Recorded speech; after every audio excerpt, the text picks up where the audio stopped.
This is LBC from Global, leading Britain's conversation with Nick Abbot. Are you trying to tell me that this is your act?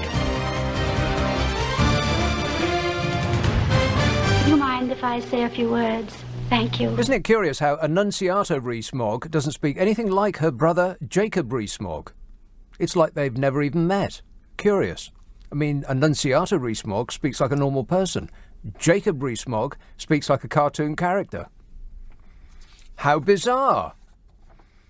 Temperatures have remained warmer across the UK as southerly winds bring a late warm spell dubbed the Indian summer heatwave. Groovy. Met Office meteorologist Emma said today was a beautiful day across much of the UK, reaching top temperatures of 75 degrees in parts of Yorkshire, wherever that is.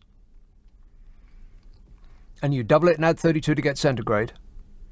So double 75 Fahrenheit, 75 times 2 is 180, and 180 plus 32 is 222, so it was 222 degrees Celsius today. Can you believe that? No. Of course, listeners in Glasgow had their own weather. But, and it's a huge, giant, wobbling but, the sunny spell is not set to continue, with Monday's weather delivering a more typical autumn day. Monday's expected to be much fresher, with patchy rain across southern England and Wales, and a cold start in northern England, Scotland and Northern Ireland, which sounds like here, there and everywhere, baby. Temperatures are going to fall to 1°C or 2°C overnight. Blimey. In the day, temperatures will be the warmest in the south, which is why it's more expensive to live there. A chilly night on Monday into Tuesday. Temperatures overnight will again fall to 1 centigrade across the UK. 1 centigrade! Oh, no. Mist and fog from overnight will then clear on Monday for a day with highs several degrees higher than is expected for this time of the year. Southampton will enjoy moderately warm temperatures of 20 degrees centigrade. How bizarre to pick out Southampton. What's it got to do with Southampton?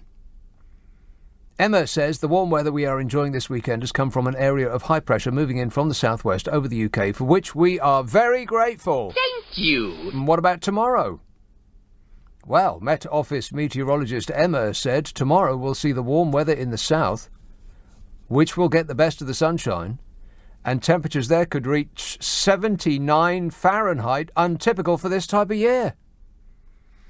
Untypical. We'll take it.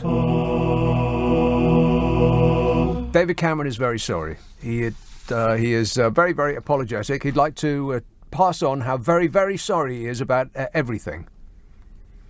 Former Prime Minister David Cameron says he is truly sorry for the uncertainty caused by the referendum. Yowza. Oh, I hit the wrong one. Damn it. Never mind. 5 minutes in and this show is ruined. He's sorry and would like us to buy the book that he got £800,000 for writing for further details about how sorry he is. He's also sorry for the cost of the security detail that follows him everywhere he goes, that's paid for by us poor dopes who pay taxes. He's also sorry for the £115,000 a year public duty cost allowance that ex-MPs get in free money for life. He's also sorry for all the contacts and speaking engagements and pension and all the rest of it, which must amount to a wall of money that even someone as tall as him would be hard-pressed to peer over. But from behind it, he's saying how apologetic he is. If you stick your ear close to the wall, you'll be able to hear him. I am very sorry that I screwed up. Totally I am so sorry. You just don't know how sorry I am. I'm sorry. He screwed the country up, and the punishment is to get even more fabulously rich than he was before. That'll teach him. Writing in his new book, David Cameron is both defensive and apologetic, saying that he has many regrets about the vote and how he failed. There's a couple of songs in there, one of which is Why Have I Always Been a Failure? However, he stands by his decision to call a referendum. Oh, blimey. Really? Really? He says, I did not fully anticipate the strength of feeling that would be unleashed both during the referendum and afterwards, and I am truly sorry to have seen the country I love so much suffer uncertainty and division in the years since.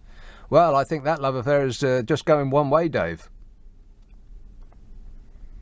He stands by that decision, though. He says it was right to renegotiate Britain's relationship with the European Union as it gave people the chance to have their say on fundamental issues in British politics. Oh boy, did they ever have their say. Mostly they said...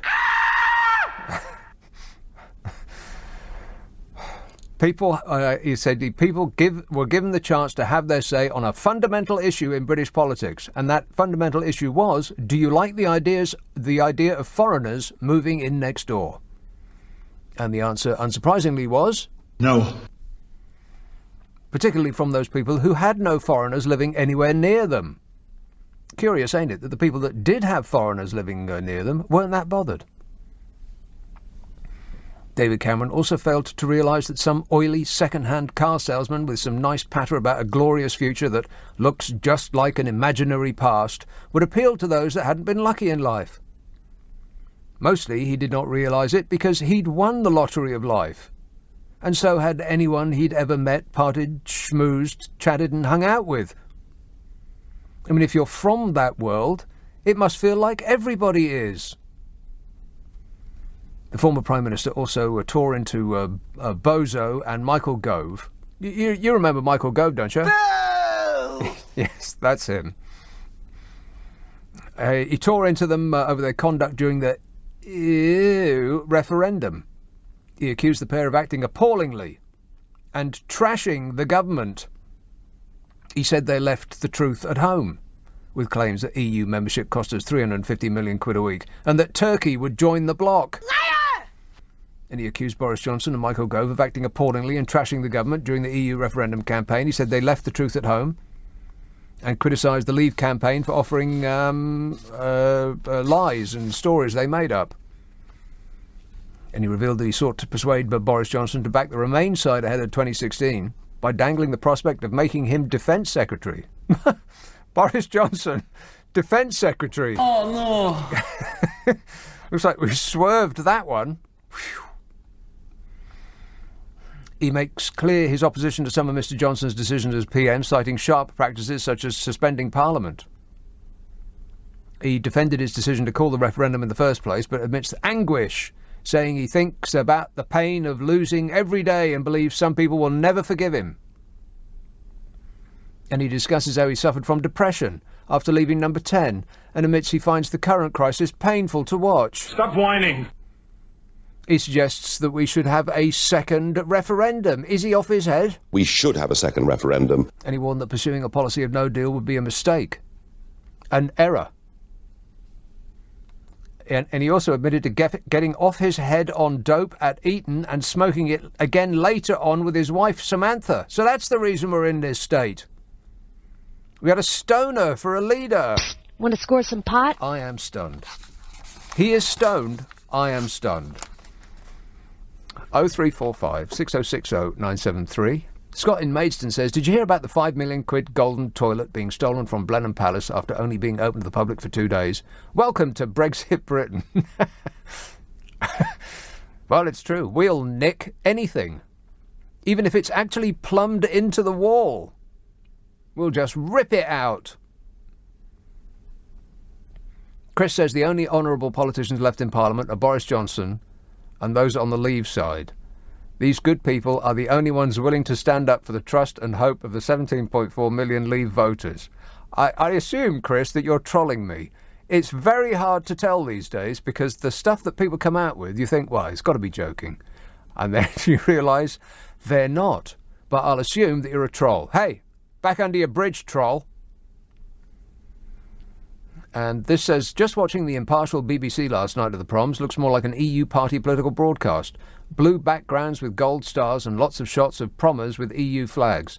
Whatever happened to the Britishness of this once great event? Well, you can't determine what flags people bring in. I mean, it's not a fascist country, you know. People can bring any blooming flag they like.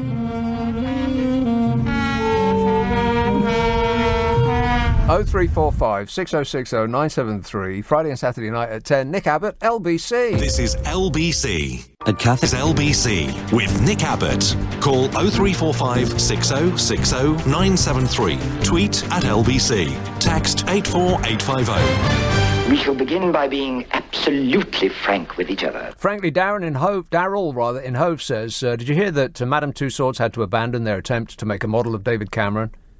Apparently they were unable to get the face to look waxy enough. A listener with material. That is very, very offensive, but also true. Trevor says, the EU are like my ex-wife in this divorce. They get the house, the kids, the sports car, the family poodle, and the hot new boyfriend with a six-pack. Meanwhile, all I get is a six-pack and a beer belly. But still, even after all that, I just want Brexit, says Trevor. P.S. Love the podcast. He just wants Brexit. Yes, my podcast this week is a hoot. I think you'll love it. If you like this programme, then you'll love it. It's a 30-minute condensation. Condensation. It's wet all the way through. It's condensed like milk. It's the best of this show. It takes 30 minutes out of a couple of these shows, whichever gives up the most amusing clips, and it sticks it out on Monday at noon. And there's just loads of them up there for you to enjoy. If you've got 30 minutes and you wish to be amused, then I thoroughly recommend it. It's on our app. If you download Global Player from your favourite app store, then not only can you get all of the stations that we do and many, like a myriad of podcasts, but you will also get mine. Go down to Global Podcasts or do a search in the thing because they kind of hide it. All the big hitters come up first, like Ian Dale and Chris Moores and all that. And then I'm squirreled away right at the back there in a cupboard underneath some coats.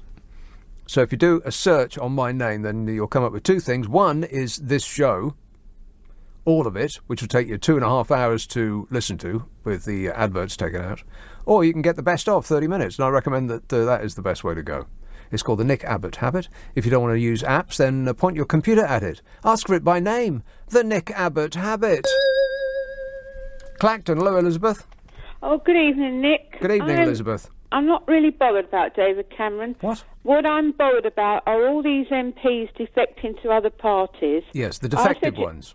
I suggest in the future, when they put their names down when we go to vote, they just put their names and not any party beside them, because we don't know where we're going to end up, what party they're going to be in. It's an absolute disgrace, and I think they're all cowards by not having by-elections. I mean, especially that he's coming up now that guy today, he's now a Liberal Democrat. How do you think his electrics, the people who voted him in, how do they think they feel? The electrics? Well, I'm just getting annoyed about them all. Yeah, it's I understand exactly what you're saying. It doesn't sound like a democracy to me. If you go to a booth, that plywood booth with a curtain, that soiled curtain, Elizabeth, and you pull it behind you and you mark a pencil cross next to the bloke that you want, you're not voting for that person.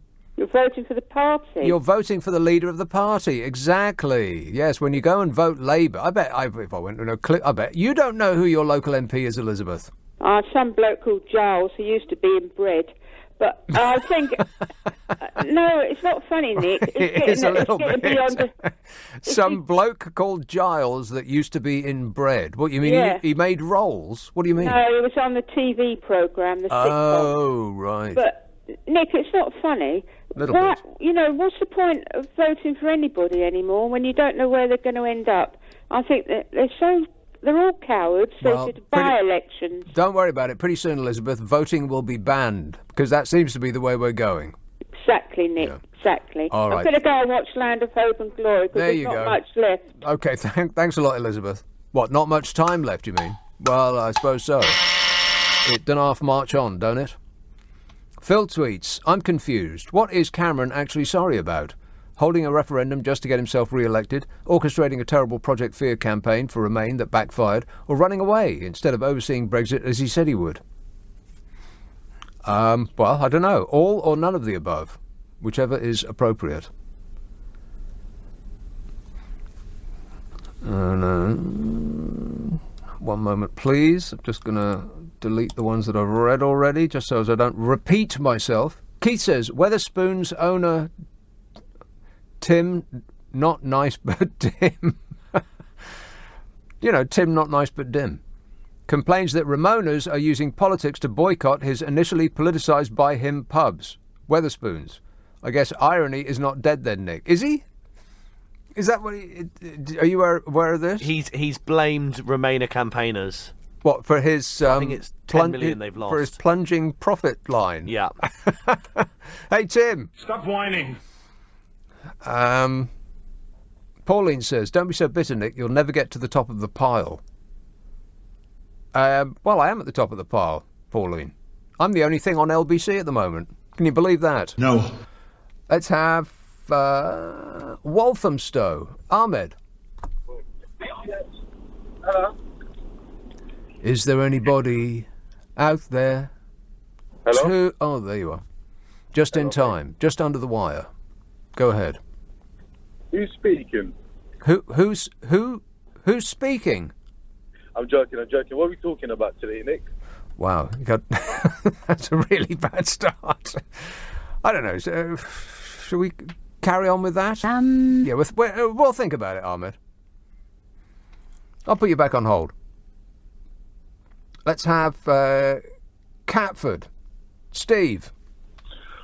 Hello, Nick. Steve. Yes, Brexit. Isn't it wonderful?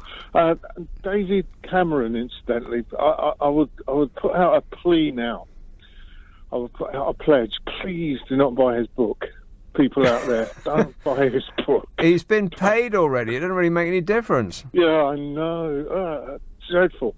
But one observation, really, and this isn't scientific. It's just what I've sort of looked at over the. It seems like years. Well, it is years, but people that really believe in leaving the EU, the so-called Brexiteers, I hate that term, but they seem to be very unpleasant. The vast majority of them, I'm afraid. Well, now, wait a minute. How many people have you talked to come to that conclusion? Well, quite a few, really. Do you mean none? Well, Is it approximately zero? Well, no, it's approximately quite a lot. It's listening as I listen to the radio, as a go about sort of your daily activities, whatever disgusting thing it is you get up to on a daily basis. Yes. Let's draw a veil over that, Steve. You need not go into detail. Disgusting. I promise I won't. But they do not seem to be very pleasant people. I'm sorry. Well, I'm sure I'm sure the feeling is mutual. Well, I'm sure it is, but I don't know. They seem to be angry. They seem to be regressive. They seem to be racist. They seem to be unpleasant and nasty and all those things. And I'm not saying that's all they are. That is exactly what you're saying. Well, it is. It is.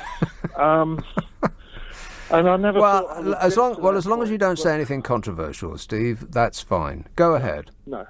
So 50% of the population, a third of the population are beyond the pale. Is that what you're saying? Yes. None of them like Steely Dan. What? How can you not like Steely Dan? Well, exactly. That's what I'm saying. You get a Brexiteer that likes Steely Dan, and I will change my views, and I will, Well, what on earth do they listen to then in the crimson furiousness of their private lives? Oasis, I bet. Mad for it. Something like that. Christa Berg, probably, or Barry Manilow, or. Well, Barry Manilow's okay, I suppose, for a couple. I wouldn't go out and buy any of his music, but for an amusement's sake, a couple of songs, that's all right. You mean the kind of music that people who don't like music buy, like Queen? Well, no, that's not fair. Queen. I mean, the thing with Queen, I preferred early Queen, Seven Seas of Rye, that kind of thing. Yeah, that was good. That was good. My problem now, people aren't going to like this. You're not going to like it. Warning, warning. My problem with Queen was Freddie Mercury. I just found him rather difficult to look at. I mean, the music was occasionally, often, overblown to a ridiculous degree. I preferred it when it was a bit more pared back. You know, the first album. Sheer Heart Attack. Exactly. Was quite good. Yes. Yeah. But as a visual, I can just remember that, I don't know, there's a couple of concerts on TV that come around every now and again. I just can't look at him. No. and Brian May's hair. Well, I don't mind that so much. It's just the camera's always on Freddie, and he offends my eye. There's nothing I can do about that. I know. But, Queen are a Brexit band. I mean, they've got to be. I don't buy it. Well, maybe the Badger Saver, maybe he's a Brexit man. I've got no idea. I really don't know. But you might be right. But I would imagine that they would listen to the Lighthouse Family and, the music that is bought by people that don't like music. Can I make another observation, which is awful? And I'm turning into a bigot myself. Yeah. If you say you get Fred from Rotherham, or is that a real person, or is this just people you're making up? No, I'm just making it up. Right. That Fred from Rotherham, by the way, God, what a nightmare he is, or she, sexist.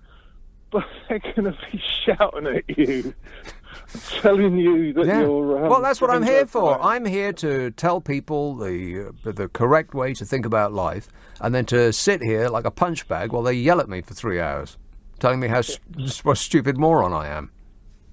Anyone from Stoke-on-Trent will hate you. They will... Well, I'll be honest with you, Steve, the people in Catford aren't that keen either. I've got to go. Cheer up, it might never happen. Oh, no, that's right, it already has. I can't be the only person that finds Freddie Mercury, or found rather, still finds, because the films are still out there, a little bit hard to look at. Is it just me? Jeff says, listening in my garage, the Golden Toilet has an update. Top Police Commissioner stated, I currently have nothing to go on. Oh, I am in pain. This says, listening to Nick Abbott in one ear, tawny owls in the other, and watching starry skies on Dartmoor. Crisis? What crisis? Yowza. Hey, that sounds great. I'll tell you what's really good is listening to American Prayer by The Doors with the at night, staring at the starry skies, and with the sound of cuckoos and whatever else is living in trees. All those bird things with the flying. That is really out there, baby. Groovy. I did that when I was taking a trip over America in a car. I'd pull up in some campground called Camp Huckleberry Finn. These things where Americans pull up with a motorhome that's approximately the size of Swindon. And I'd be just sleeping on the ground next to this tiny car that I was delivering for somebody who had money. And I put the stereo on and listened to American Prayer by The Doors as the sound of the crickets of the evening would bleed in through the headphones. Yowza. It was great. I recommend it. Well, probably not a good idea these days. It probably wasn't a good idea those days. What with the possibility you might get shot a lot. There is that. 0345 6060 973, text 84850, email nick@lbc.co.uk, and if you're on Twitter, it's @LBC, Friday and Saturday night at 10, Nick Abbott, LBC, the news headlines at 10:30 with Serena Farrow. The Liberals. On LBC, call 0345 6060 973. I'm taking you off the air. I think you're having a breakdown. So here's the story about the Wetherspoons issue. Wetherspoons boss Tim Martin has launched a tirade against elite Remainers as the budget pub chain posted a decline in pre-tax profits for the full year. Hey, Tim. Stop whining. 0345 6060 973. This says, hey, what the hell? I'm a Brexiteer and I'm listening to Steely Dan right now on Spotify. Reeling in the ears. How can he say that none of us like it? What a twonk. Please read this out. I will not. Marion says, Nick, I thought I was the only one who can't look at Freddie Mercury. Mind you, I have the same feelings over Gove, Mogg and Redwood. Oh, and Francois. I had to turn away. Well, yeah, that goes without saying. But I thought it was just me. I just find Freddie... I always did. I found him a bit hard to look at. I prefer to watch the drummer. 0345 6060 973. Let's have Corsica. Anna. Oh, hello. Anna. You gorgeous creature. Yes, Anna. That's probably not a very good way to start a conversation. Well, it's a way to start. Yes, well, before I get to my point, I will just say, Dr. John, I know you like Dr. John. Yeah, right place, wrong time. Yeah. That's the one that everybody knows. No, but I know the whole lot, as you do too. But I want to tell you something that I discovered recently, and that's Tracy Chapman singing with Pavarotti. Oh, that sounds horrible. No. It really does. Any rocker that sings with an opera star that's just a recipe for disaster. Because Freddie Mercury did that too, and that didn't work for me either. You watch them. I will not, Anna. You can't make me. I don't want to. Well, I thought you liked music. Anyway, all right. Yeah, I know. I have an aversion to opera. Really, I just I can't live in the same room as it. Opera. But you like fat people screaming at me. I just can't bear it. No. Oh dear. If I want to be screamed at by fat people, I just go hang out at the bus stop. Oh, darling, you do have some taste. But that isn't why I'm ringing you. I am ringing you because the last time I spoke, I used to speak to you quite regularly, because I even left dinner parties to go upstairs to take your show. Right, I can only dream of being invited to a dinner party. That must be marvellous. I know, they were great, because you were better. But everyone knows I have to go and listen to your show. But anyway, right, I have a bone to pick with you, because it was about 18 months or 2 years ago, I'm not quite sure when, that's the last time that you took me on your show. Incidentally, I think I know I'm banned from ringing in LBC because I'm considered a nuisance. Nuisance caller. Okay. Well, it's good to be self-aware. Go on. Oh, yeah. Anyway, the thing is, about 2 years or 18 months ago, I'm not quite sure because I'm getting elderly and I think I'm probably having dementia as well. But you had a show where you were talking about Brexit and the people who... Me? Talking about Brexit? Pff, that doesn't sound likely. Yes, it's never really come up. But you were, and you were talking about the numpties, the idiots, that didn't vote. That didn't vote, right. Yeah, that didn't vote. Yeah. And I rang up and I said, and because you, about 18 months to 2 years ago, as I said, I've got pre-senile dementia, so please forgive me on this one, which might be why I'm still such a fan of yours. But anyway, you were saying that why didn't people vote? So, why didn't everybody vote? And I rang up and I said I was a really educated, highly qualified person. And you asked me my qualifications, at which point you... Oh, is this just a repeat of what happened a year and a half ago? No, what you just called to remind me about how I'd forgotten a call from a previous show. No, because it's what you said, because it came true. It's all come true. Right, so what came true? If someone because I said if someone like me didn't vote because I did not understand what the vote was about. Right. Then that's the problem. Instigated me a bit. Yes. And I said, no.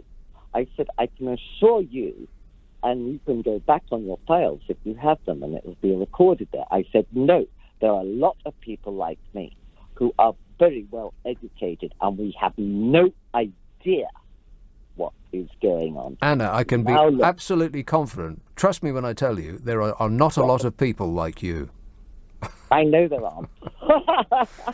Anyway, thanks for walking us down memory lane and getting to a destination which I don't recognise it. What is this destination? What was that call about? Anybody got any idea? No. 0345 6060 973. Simon in Dockland says, Nick, Brian May of Queen is a Remainer as per his website. which is an interesting mix of music, astronomy, and animal welfare. I would imagine that these are Remainer. In fact, I would imagine that almost every rocker that we've heard of is a Remainer. Are there any lever rockers? I bet there aren't. Can anybody think of any at all? Let's have Clacton. Hey, Lee. Lee. Hello. Yes, sir. Hello. Hi, Nick. Very entertaining. As normal. Thanks, Lee. Have you ever heard of a film called FM? FM, yes. Well, I've heard of the album called FM, and I think, yes, I've heard of it. I've got it right in front of me now. Do you know what FM stands for? For frequency modulation or something. Tick VG. Well done. What's AM? Do you know what AM is? That's right, forget it. Amplitude modulation. Really? Yeah. You think I would know that, being... I don't know. Yeah, it's been a radio broadcast. I know, yeah. Anyway, I've got it here. I bought this album simply because of Steely Dan. FM, yeah. And I'm going to read it out, right? It's got Boston, Jimmy Buffett, the Doobie Brothers, Eagles... Jimmy Buffett. Now, wait a minute. Which Jimmy Buffett song is it? Jimmy Buffett is Livingston Saturday Night. Right. Didn't Jimmy Buffett do Don't Bogart That Joint? Want to score some pot? Wasn't that a Jimmy Buffett song? Yeah, probably. You get Eagles, Dan Fogerty, Florida, Billy Joel, right. Randy Meisner. Hang on. Steve Miller Band. Mm-hmm. Tom Petty, Queen. Linda Ronstadt. Yes. Boz Scaggs. Bob Seger. Steely Dan, and well down the list, but they did sing the title and track. Then you got James Taylor and Joe Walsh. Joe Walsh. Which Joe Walsh track? Joe Walsh track is Turn to Stone. No, it's probably Rocky Mountain Way. No, I'll give you. Funk 49. My Maserati does 185. Oh, right. Life's been good. I lost my licence. Right. Now I don't drive. Yeah, it's hard to leave when you can't find the door. That sounds like a superb album, Lee. Pop it in the post and I'll enjoy it later. All right, thanks a lot, mate. 0345. I think the point was that he's a Brexiteer and he likes classic rock. But I bet none of the people that make classic rock are leavers. 0345 6060 973. Pietro says, when will Abbott stop talking about Trump? Clearly a left-wing Looney Tune. Have I mentioned Donald Trump in this or yesterday's show? No. Not even once. What are you talking about? I wasn't going to mention him at all. So how about I talk about his wife? A White House spokesperson fired back at social media users who criticised Melania Trump over a dress she wore in a 9/11 tribute image, because the stitching on the back of it resembled a plane flying into one of the towers. What? Melania, 49, faced backlash on Twitter on Wednesday, the 18th anniversary of the terrorist attacks, when President Trump shared a photo of himself with her at the Flight 93 National Memorial in Pennsylvania with the caption, "We will never forget," whenever it was. Of course, Melania will also face a backlash from her beloved when he realises that she's 49 years old, which is about 25 years too old for Donnie. I will be so great to women. I cherish women. You know, that image that was all over the mainstream media wasn't even taken this year, but it was tweeted out by Jaffa the Hutt, so it's his fault. And once you see it, you just can't help not unsee. You can't help unseeing that the back of Melania's custom coat features white stitching that looks like a skyscraper with a plane going into it. It actually looks a bit like the Washington Monument, with a plane exiting out of the side of it. And people claim that that's exactly what it was. You know, the Washington Monument, that big needle of a thing that you see on the telly. Former White House aide Omarosa Newman Manigault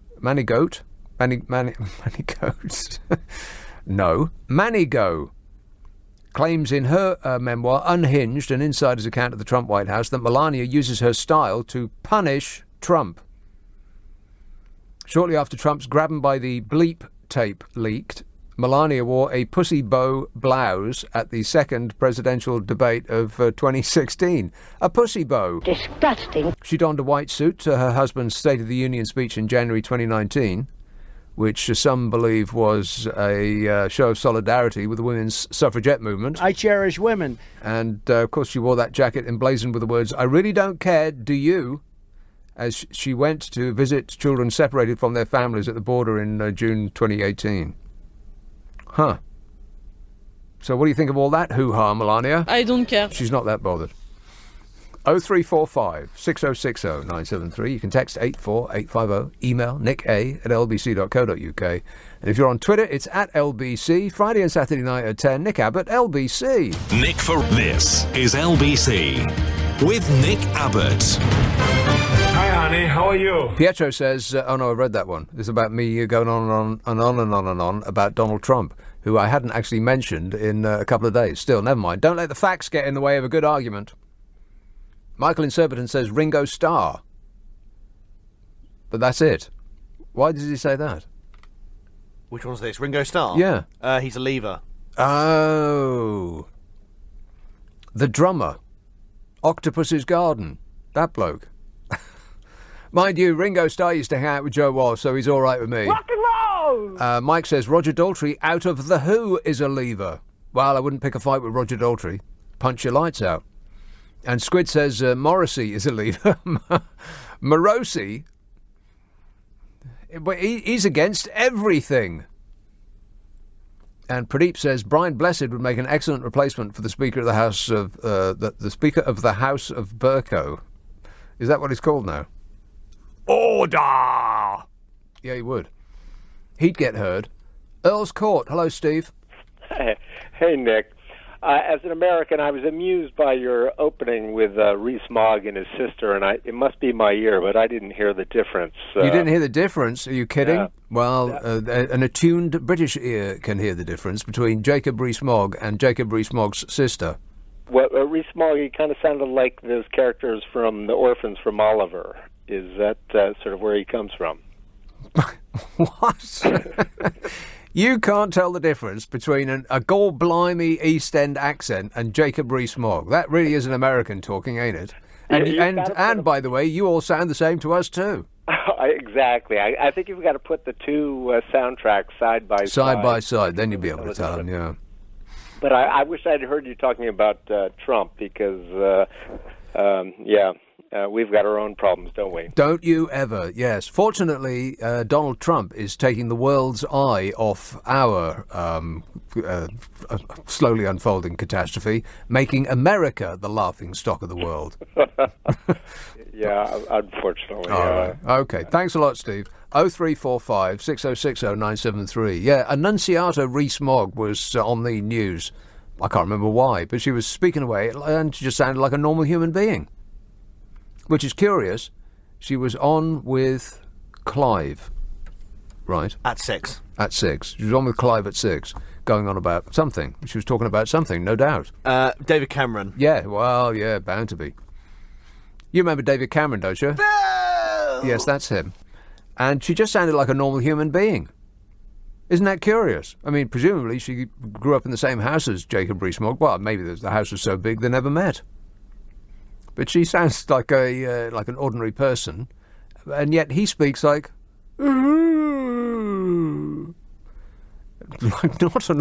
not like an ordinary person.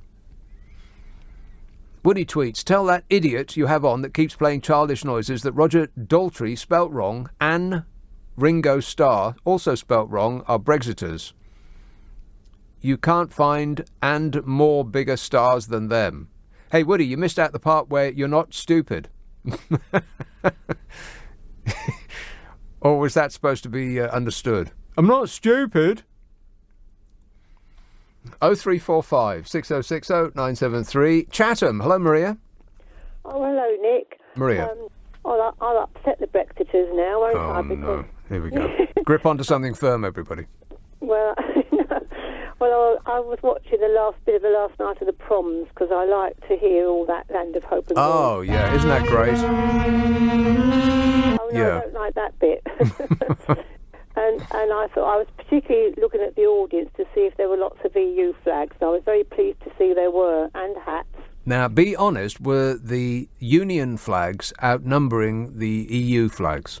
No, Really? no. I think the EU flags were in the majority, but there were Union flags. But some people have both, you see. Right.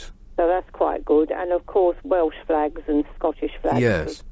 And I just thought to myself, well, you'd expect lots of EU flags somewhere where you've got lots of cultured people, wouldn't you? Well, you may say that, Maria. I couldn't possibly comment. And I just but thought yes. rather sad next year, if the proms for next year, if we've left the EU by then, I think it would be a bit hollow singing Rule Britannia, won't it? Yes, as the country sinks under the waves. Yeah. But no, I would be surprised if the Union flag did outnumber the European flags at such an event. No, I'm saying that I would be surprised. Oh, you would, yeah. Well, they had like those hats, those berets as well. Well, I mean, I've got an EU flag in my car, so. Do you? Oh, yeah. Well, if they have. What do you mean in your car? Well, no, I mean inside the car. I deliberately have it laid across the back shelf, so it's. Do you? What, just to aggravate 30% of the population? Yeah, I think good. I don't care. Right. Why should I? Well, you go on with your bad self, Maria. Well, I will go and stand outside Parliament when they come back, if they ever do. Don't worry about that. There will be somebody to take your place if you don't show up. Believe me. Oh well, I've got to live in Chatham.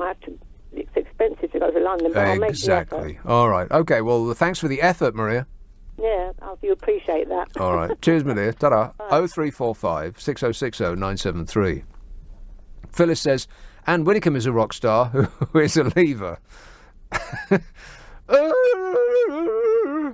You just wanted me to do that, didn't you?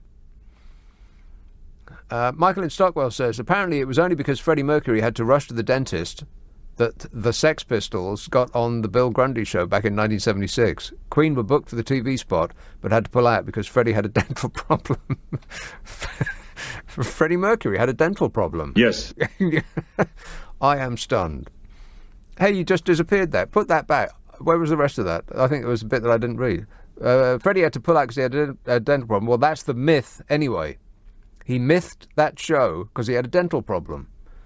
I hadn't heard that before. I kind of it's sort of in the back of my mind that the Pistols were on the Bill Grundy show because at the last minute they weren't really expecting it and they had no preparation and Bill Grundy had no idea what was about to occur. And then the country went berserk, or at least the right-wing press did. And they sold millions of papers by spreading fear about this new teenage nightmare that was flowing into every corner of our country, threatening the lives of our children. Be afraid, be very afraid. They've got coloured hair and everything. Actually, there hasn't been a teenage wave for the press to freak out about lately for a good long while.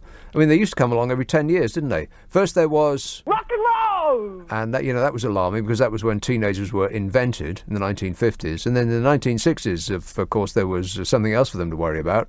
Want to score some pot? And then acid, and the whole thing that went with that hippie drippy movement.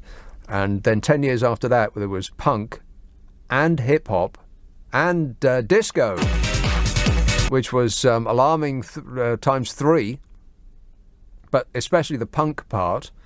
And then everybody was going acid 10 years after that. And since then, we haven't had anything.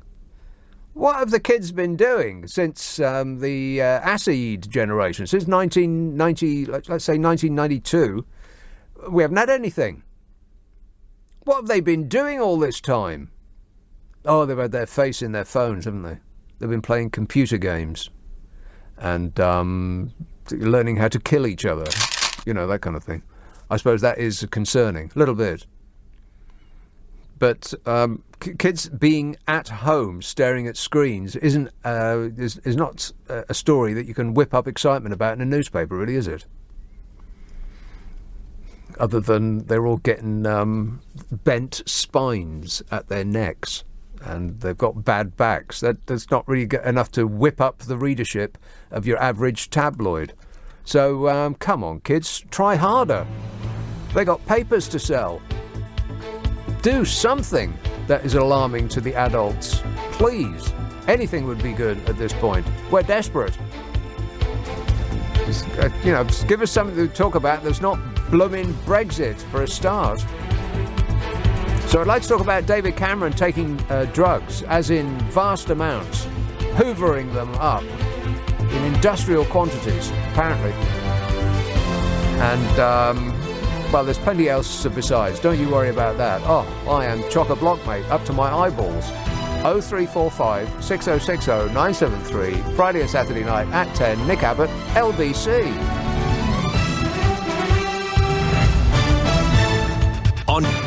This is LBC from Global, leading Britain's conversation with Nick Abbot. I'd like to punch him in the face. Hang about, Nick. Listen. Now, what I'm trying to say to you is this, Nick, right? David Cameron has admitted that he took drugs with his wife, Samantha. What? The former Prime Minister said the couple had smoked cannabis together, whatever that is. According to the Times newspaper, Mr. Cameron admits to getting off his head on dope. I'd actually like to see that. Can you imagine what that looks like? He admitted to getting off his head on dope when he was a schoolboy at Eton in his forthcoming memoir. He also apparently says he later smoked the drug with a group that included his wife and some of her friends. He must have missed out the part, though, or maybe I just didn't read it, the bit where he said that it was a mistake and he deeply regrets it. It was an accident. He fell over onto a joint that somebody else had left sticking up out the carpet, and the friction made it spark up, and he copped a lungful when he gasped for breath. He's deeply ashamed, and he'd like to apologise. However, Mr. Cameron refused to answer questions on whether he had ever taken cocaine. So, is that a yes, then? A biography of Mr. Cameron, published in 2007, reported that he was almost expelled from Eton College for smoking cannabis. Mr. Cameron has consistently refused to answer questions about whether he ever took cocaine as a young man. So is that a yes, then? It doesn't matter. It seems like you could throw a net over the Commons and not catch a single person that had never smoked dope.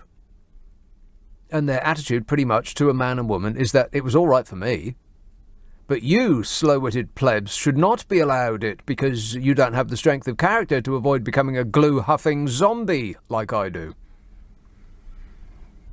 I mean, there was a Me Too movement when the leadership of the Tory party was up for grabs. You remember that? I mean, they were competing with each other to impress us about how much they'd smoked and toked and popped and necked and dropped and jacked and snorted and inhaled and mainlined. You know, but they didn't enjoy it. Groovy. And during the 2005 leadership election, other candidates publicly stated that they had never used a Class A drug. But David Cameron declined to give a similar statement.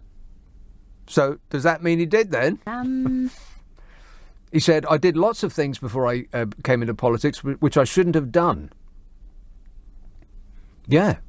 And you did a lot of things after you got into politics that you shouldn't have done either. Correct. In the new In the what? The new autobiography, For the Record, Cameron also goes into detail about boarding school where punishments at that school involved frequent beatings. Well, he should be frequently beaten now. Thank you, sir. May I have another?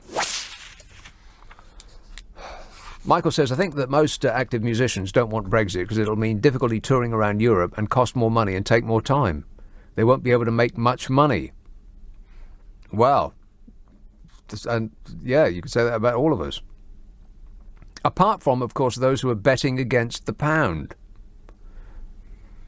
who also coincidentally appear to be the same people who are funding our exit. Curious. Stephen says, can you just acknowledge the Man City result today, please? I feel it's worthy of recognition. Well, I don't know what the result is. I'm trying not to know, thanks very much, because I'm going to watch Match of the Day tomorrow. Chislehurst, hello, Ross. Hi, Nick. I'd just like to say thank you for turning me on to An American Prayer by the Doors. Listen to it, and it's really great. Yeah. And I'd like to add to the list of artists that have been mentioned who wanted to leave, although on the other side, Eric Clapton, I know for a fact, given an interview that he voted to remain. To remain? To remain, yeah, which is strange because he has a bit of a history of coming out with some crazy stuff in the past, but Yeah. never mind. Well, it may have been, what he was. He probably smoked David Cameron. I wouldn't be surprised. I mean, that's kind of crazy that David Cameron, you wouldn't really think that he would have done that. I don't know. It's just, it doesn't really, he doesn't strike me as the kind of guy.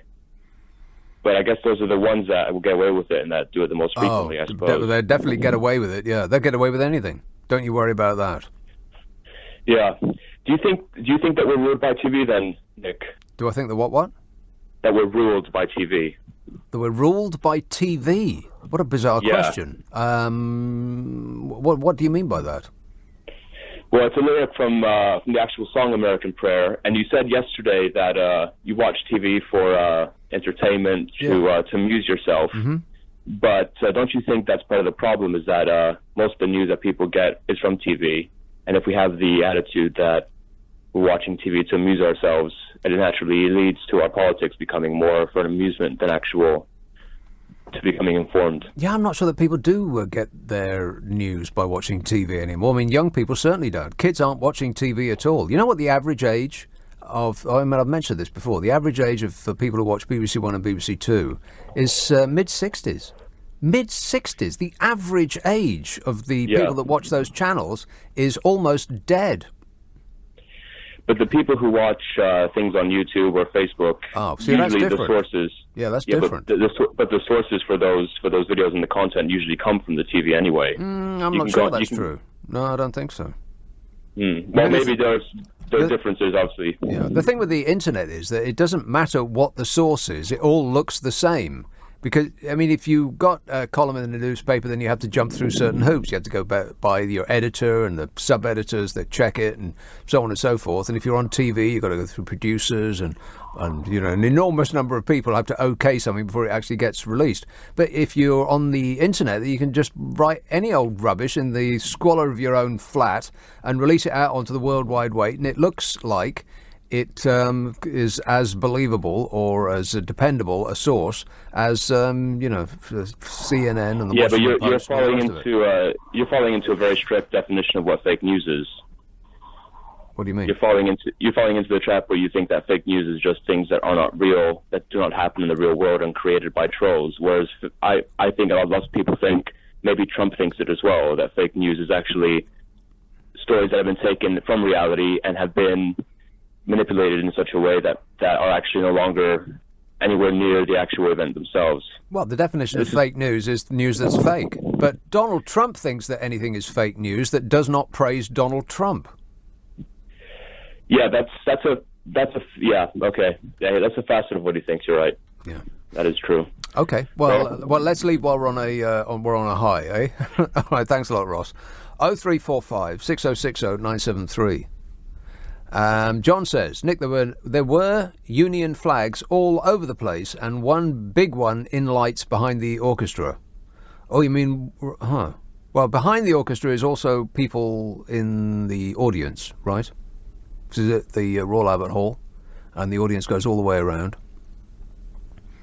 See, the implication there's one big flag behind the orchestra. That implies that the orchestra put it there, but it may or may not be the case. And, most importantly, I don't care. Stephen in Newsham says, a guy rang LBC yesterday and he said, I don't care about the economy, I don't care about jobs, I don't care about anything. I just want Brexit. Did he? He says, that's Brexit in a nutshell. We're in big trouble, as this is now every second caller on LBC. We just want Brexit, they say. That is madness. Well, the reason that he said that, he doesn't care about the economy, he doesn't care about jobs, he doesn't care about anything, he just wants Brexit, is that all of those things have been promised to be solved by Brexit. We've been told that our economy will go great guns after Brexit, that everything's going to be fine by that. We're going to be showered with money. And jobs, we're going to have jobs up to our armpits. Don't you worry about that. He doesn't care about anything. Well, everything is going to be solved by Brexit. If only we can extricate ourselves from our unelected evil European overlords, everything's going to be super fantastic. It's going to be huge. That's why he doesn't care about anything, because he's been persuaded by oily used car salesmen that the route to nirvana is through Brexit.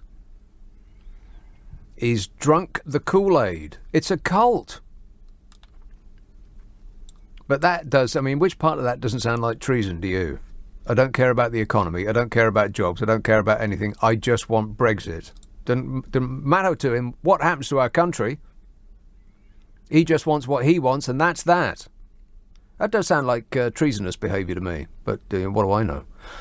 0345 6060 973. Camden, hello, John. Hello. Yes, John. Yes, I called a little while ago. Did you? To suggest. Yeah, a couple of drinks ago, as you called, yeah. Yeah, to suggest that the whole idea of referendums, right, and plebiscites have always been very attractive to Nazi and to fascist organizations. And the reason they are is because they have nothing to do with democracy. For instance, in 1932 and also in 1936, there were referendums in Germany suggesting that the people should vote. Yeah. Make Germany great again, I think was probably the slogan. Yes. And also in Austria, they had what's called a plebiscite, which is the same thing as a referendum. Yeah. But the problem with this is that referendums are not about parliamentary or serious governments doing things. No. What they are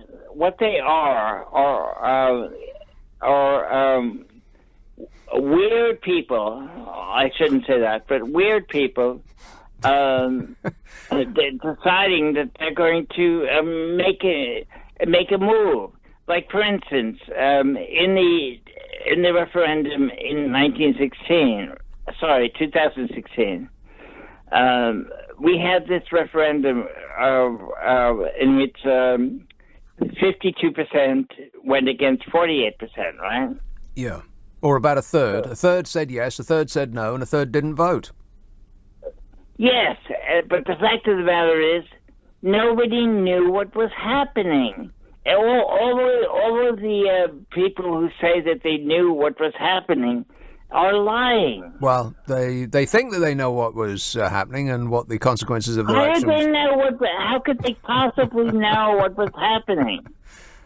How could they possibly know what leaving how could they know what leaving the European Union would actually mean? It would mean an incredible transition to and no one seemed to know what it would entail. When you decide that you're going to leave the European Union, it's a massive situation. You can't just go. I mean, you have issues like not just issues. Let's not go into the issues, John. We're not interested in issues on this program. Oh, okay. What are you interested in? Cheese, mostly cheese. Cheese? Yes. Can you talk to us about cheese for 60 seconds, starting now? Cheese. C-H-E-E-S-E. What's that? Did you say cheese? C-E-S-E. G-E-S-E. Yeah, that's exactly how I'm spelling it. I love cheese. Mozzarella. I love mozzarella. Mozzarella. Oh, the most bland of all cheeses. Yeah. Well, in your point of view, but well, it's a fact. We're only dealing in facts now, John. No, mozzarella is not necessarily terribly tasty. I agree that mature cheddar is more exciting. Yeah. Okay. However, can I say one more thing? About cheese? No, about the idea... No, I'm sorry. We've dealt with that already. Now we're on to a different subject entirely. If you would like to make more comments about cheese, then please go ahead. All right. Well, there's a cheese... Hold on. There is a cheese that you cannot get here in Britain. I doubt it. Yes, it's true. I don't think so. Yes. What is the name of this mystery cheese? It's a cheese you can get in the United States. Oh, American cheese. Ugh. Yeah. What is it? Oh, don't choke off because of American cheese. But I mean, there's wonderful cheeses in America. Well, what's it called? What is the name of this mystery cheese? Oh, God, I'm drawing a blank. You amaze me. Okay, well, I guess we'll never know. Thanks, John. Excellent work. Pivoting on a sixpence from whatever the hell it was we were talking about before into cheese, you know, that vital cheese issue. 0345 6060 973. You can text 84850. Email nicka@lbc.co.uk. And I bet it was Monterey Jack. LBC. Nick Abbott on LBC. Would you mind telling me what this is all about? Dairy. Bell says, is John going to be featured on your podcast? #cheese. That would be my bet, Bell, yes. If I was a betting person, I would bet that last call is definitely going to be showing up on one of my podcasts. Ron says, I don't think that John, the nice chap I was just talking to, loves cheese, but he clearly loves French wine. But it sounded more like he was drinking hand sanitizer to me. Or perfume. I bet it was Monterey Jack cheese that he was talking about. And Monterey Jack cheese is an American cheese that is absolutely delicious as long as you're not interested in taste or texture. Here's a call in southwest Scotland. Simon. Hi, Nick. How are you? Good, thanks. I was listening intently as you were trying to hear which words are. Yes. From Cousins on was saying. Wow, terrible line, Simon. Can you speak directly into the phone, please? Hello? Yes. I think it was chlorinated cheese this time. Chlorinated cheese. That's what he was talking about, right. Okay, good work, Simon. Thanks for that. 0345 6060 973. He was talking about chlorinated cheese. I love the taste of chlorinated cheese in the morning. Tastes like victory. This says, Cameron said he did a lot of things he shouldn't have done before he got into politics. I'm guessing getting into politics was one of them. That's true, yeah. That he did do that before getting into politics, by definition. Getting into politics was something he did before being in politics. Yeah, that is true. This says, Nick, don't you like autumn at all? Well, where'd you get that from? It's my favourite season, says this anonymous messenger. The trees and colours are beautiful, he or she says. Yowza. Or they, or it.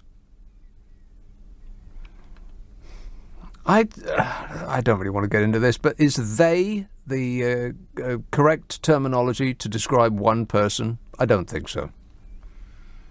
This says, he's a genius. Get John the Cheeseman back on again soon. He could actually solve all of our problems. He just doesn't know it. Huh. Well, be honest, what other show would you get in one telephone conversation a discussion about Nazis and mozzarella? You're welcome. Thank you. Let's have Hampton. Hello, Matthew. Yes, Matthew. Too late. Durham. Margaret. Hi. Margaret. Hi. Yes, Margaret. Can I join the fan club for John? It was wonderful. Wasn't he great? I love John. I wanted John in my house serving my cheese.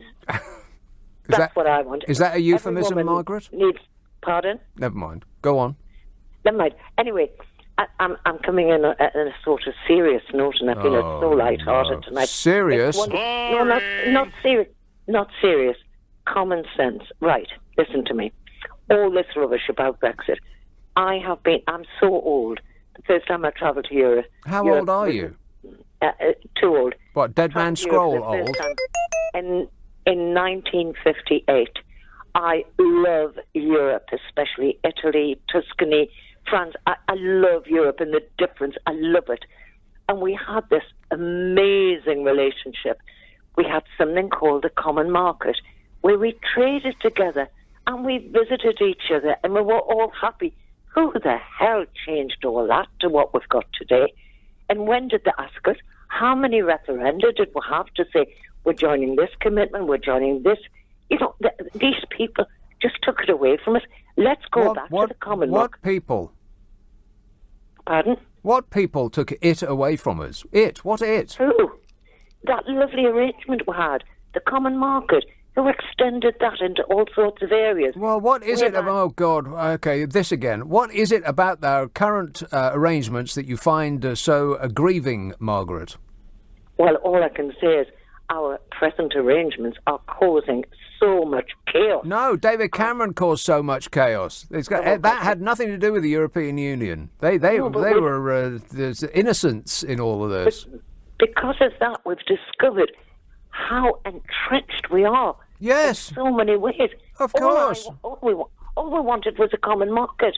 But what do you mean by entrenched? Let's skip, Margaret, let's skip to the part where you say we don't like all of these laws and rules and regulations from the European Union, and I'll say, OK, name one that you don't like, and you'll say all of them. No, I won't. I'll give you two. I'll give you one specifically. Right. Please don't tell me that you don't like the vacuum cleaner rule, because... rubbish. No, not at all.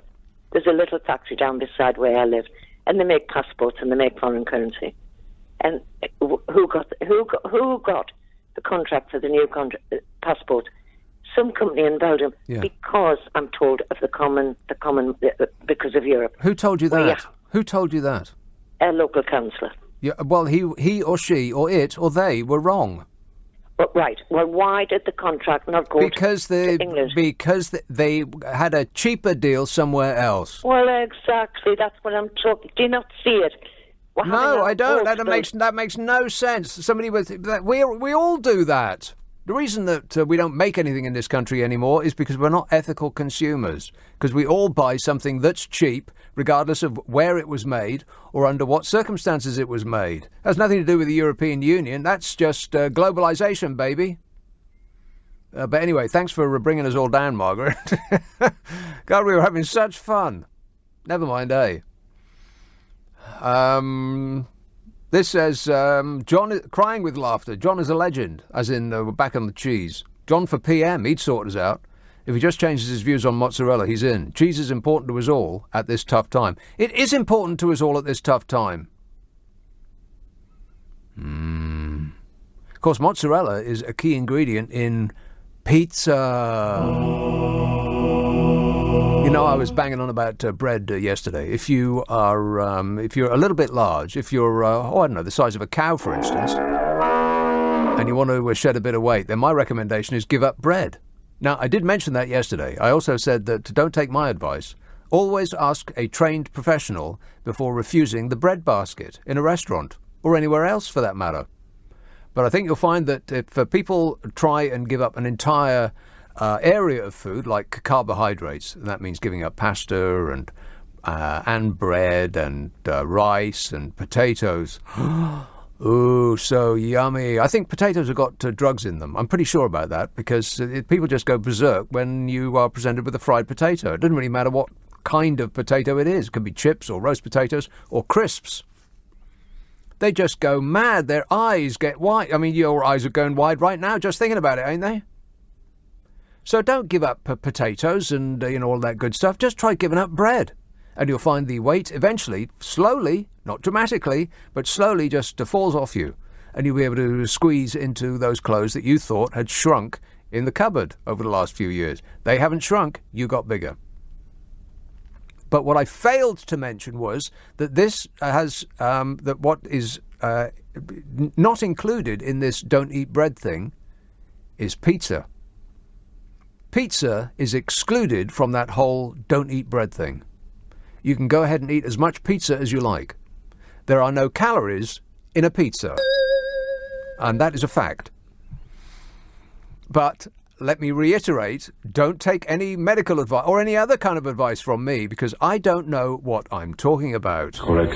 0345 6060 973. You can text 84850, email nick@lbc.co.uk, and if you're on Twitter, it's @LBC. Friday and Saturday night at 10, Nick Abbott, LBC. It's just past 11:30, the news headlines with Serena Farrow. The Libs on LBC. Everything is going extremely well. You bet your life it is. This says, who's got more egg on their face, Cameron or Blair? Well, Blair's got more face, so... Oh, no, I got that wrong, didn't I? Cameron's got more face. Idiot. There's, the vast acres of face that David Cameron has got has plenty more room for egg than does Blair's. Kathleen says, Brexiteers never mention money. That's not what Brexit is about. Only Remainers go on about the money. Well, yeah, it's because we've lost a lot of money. Brexiters, it's all about foreigners clogging up the place. Make Britain white again.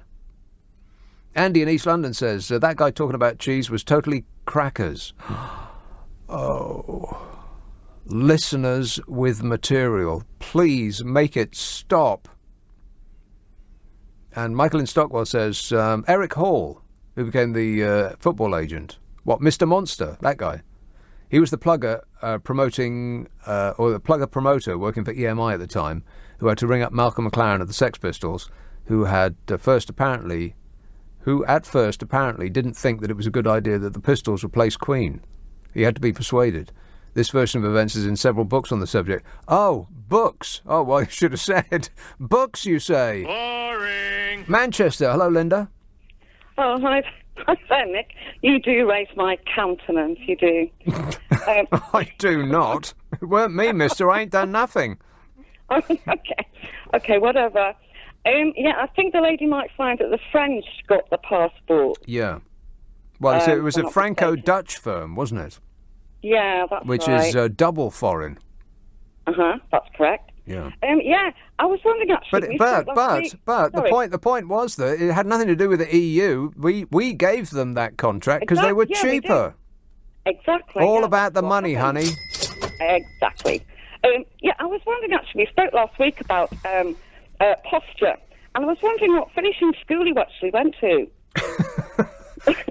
Finishing school? I barely went to school. What are you talking about? No, I started getting a pain in my neck, not from listening to the people calling this show, but from looking at screens all the time. Because you just, unless you pay close attention to the way you're sitting, you start to just slump. And you start to drifting.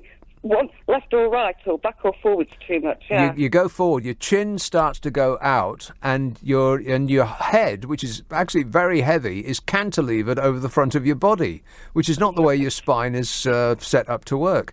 And eventually, you see the kids today. They're always looking down at their phone, and they're all getting old person's neck. Yes, exactly. And to go back to what we were saying a couple of weeks ago.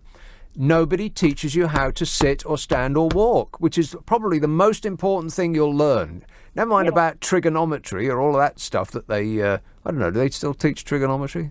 I don't even know what trigonometry is, but anyway, all that stuff, the capital of Peru and all that nonsense that you will never, ever, ever need. People should be taught how to stand and sit and walk. Definitely. Correctly, for their own health. And for the benefit of the nation, because the amount of people, the amount of money that the NHS spends on back pain and the amount of days that are lost to people who have to take time off work because of back pain, all because they're not sitting, standing and walking right. No, I think the employers should give them those ergonomical chairs, that are back-friendly. Well, they're helpful, but they won't help your neck part, because they don't...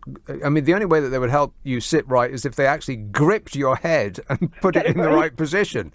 And that sounds like torture. Yeah. Anyway, thank you for doing what you do, because I get many a laugh from it. I can say I'm feeling totally cheesed. Oh, no, I won't go down that route again. Totally fed up. I turn it on, and your comebacks to some people, and it set me off. Really well, did. Thanks a lot, Linda. Another satisfied customer. 0345 6060 973. Ron says, now that the Lib Dems have their 18th MP and are campaigning to cancel Brexit altogether, surely they will nick many more MPs that find themselves in the wilderness. Well, perhaps. I mean, stranger things have happened. Maybe the Lib Dems will form the next government. If they just teamed up with the bearded Beelzebub, then they almost certainly would. But they seem disinclined to do that. And instead they were going on about prisoners. Criminals should not be terrified of the law, they said, which is probably not the way to bring other people to their cause. God, the papers are going to have an absolute field day with this tomorrow. Criminals should not be terrified of the law, and prisoners should have internet access, Liberal Democrats said at their conference. So the Tories can rest easy. The Lib Dem surge is over. Christine Jardine, the party's justice spokesperson, said the police should not try to come across as cruel. The MP for Embra West told the Daily Mail that the focus should instead be on social problems that lead to crime. That's how you prevent crime, which to me is always better, she said. She said, that's why I take such an issue with the Home Secretary Priti Patel's stance, people being terrified of the police. You shouldn't set the police up as being separate, as in some ways cruel. Well, that's a bit different, really. Should not be terrified of the law and shouldn't be terrified of the police. That's a bit different. I mean, Priti Patel made a dog's breakfast of trying to come over all tough guy Home Secretary to appeal to their hang 'em and flog 'em brigade. And, to my eyes, came across as a bit of an oaf in the process. All new Home Secretaries try the same act, don't they? Priti Patel said that she wanted criminals to literally feel terror at the thought of committing offences. But they don't feel terror at the thought of committing offences, and they never will. That's why they commit offences. I mean, most offences are spur-of-the-moment stuff. I mean, they're not thinking. I mean, they certainly aren't thinking through the consequences of being caught because they don't expect to be caught. That's why increasing sentences doesn't work. I mean, you get a round of applause from the hang 'em and flog 'em brigade, but it won't actually make any difference, increasing sentences. I mean, look at America. If you get executed for murder in America, and yet America still has the highest murder rate in the Western world, then sentences don't stop crime. So the Lib Dems are right about that. It is better to deal with deprivation than a lack of hope. But you aren't going to get many converts to the cause if you just come over all hug a hoodie. I can see the headlines in the press now. They debated a motion on whether to allow prisoners to go online. They said the provision of healthcare, education, training, work opportunities in prisons must improve as access to sport and art and music.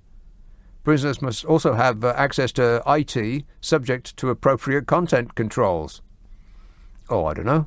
I mean, there's nothing on the internet that might cause concern, is there? Disgusting. A little bit. Yeah.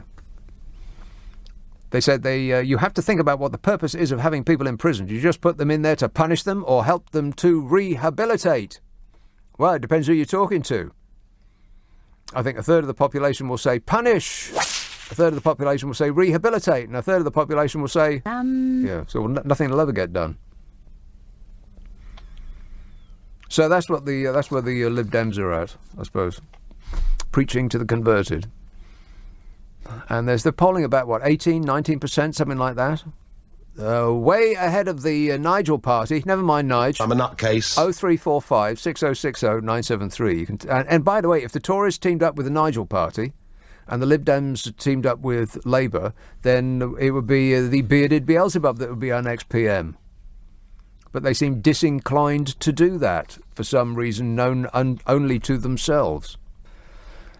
0345 6060 973, text 84850, email nicka@lbc.co.uk, and if you're on Twitter, it's at LBC. Friday and Saturday night at 10, Nick Abbott, LBC.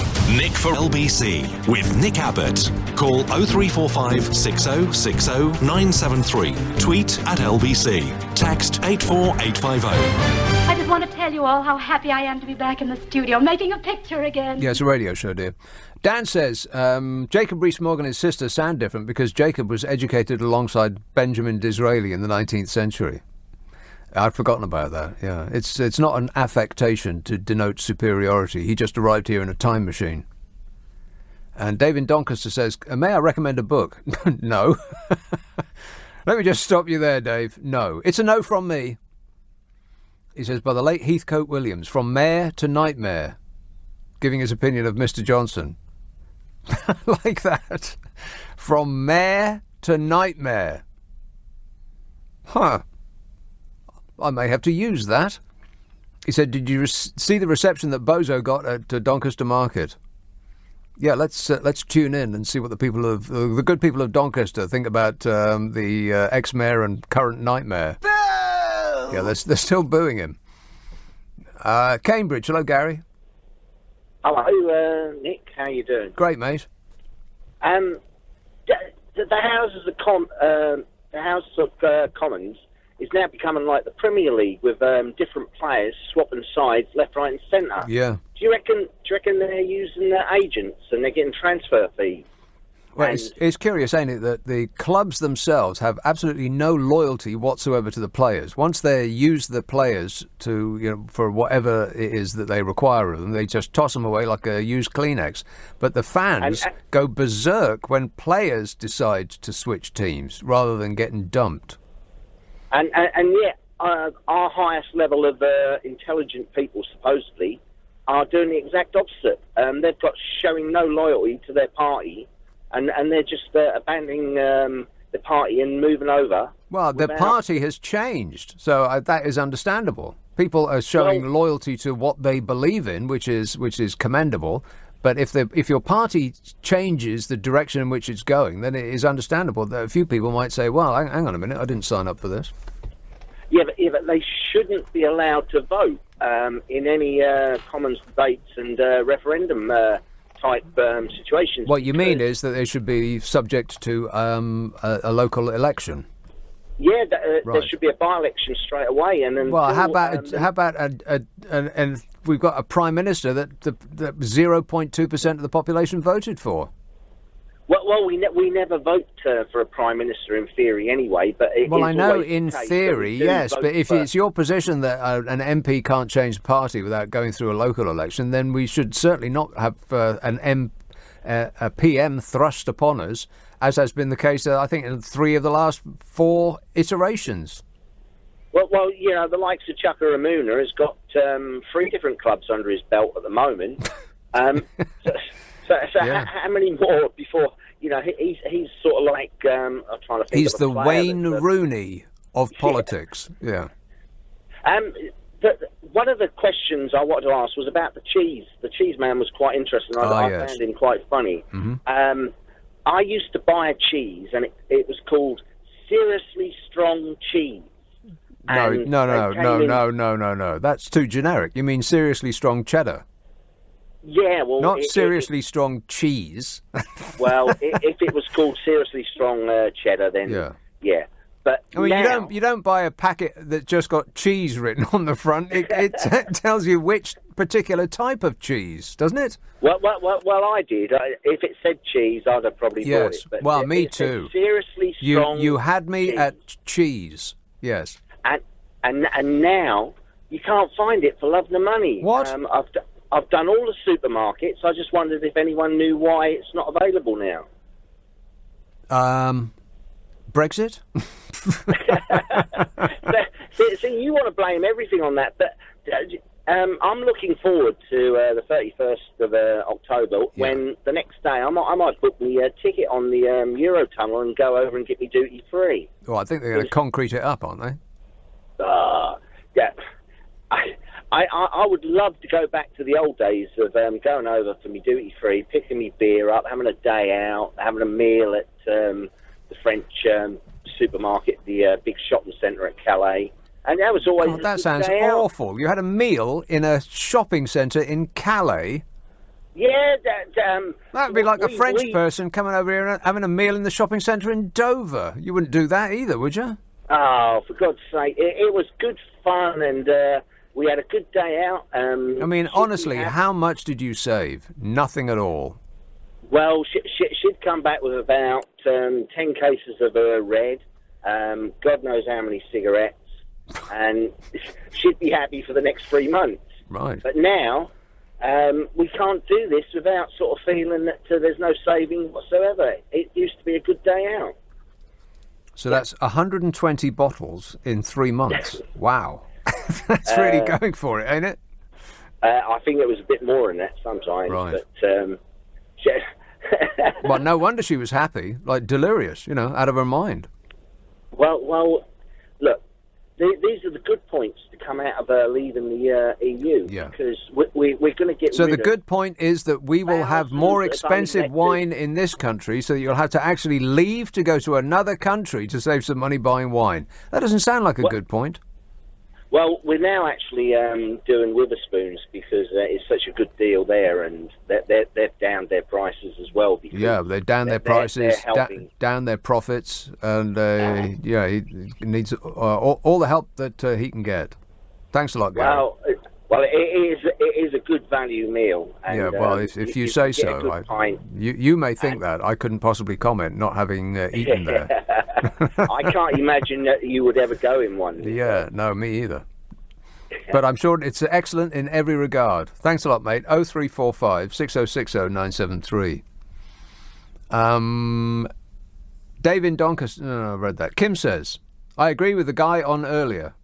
All 17.4 million of us Brexiteers are horrid, nasty, smelly people who eat cheese.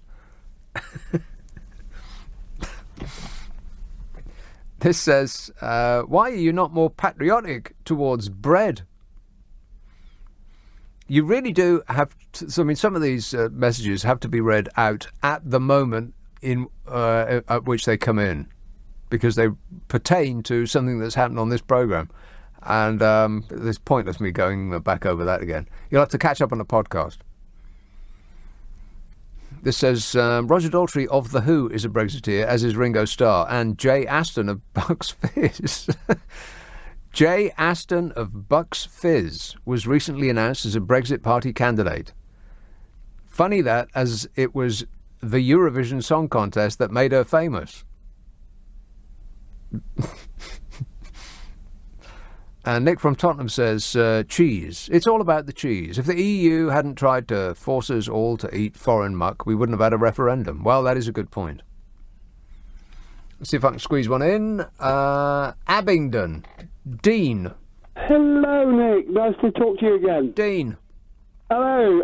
Just a quick point, or 2 quick points. Firstly, the lady with the passports. Yes. Saying that down a local road... they could have printed them there. Yeah. It's owned by the French. What, De La Rue? I won't name the company, but... De La Rue?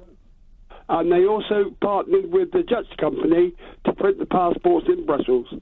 Yeah, but there's not De La Rue that... it is. No, it isn't. It's the Dutch-French company. De La Rue is a British company, even though it sounds French, isn't it?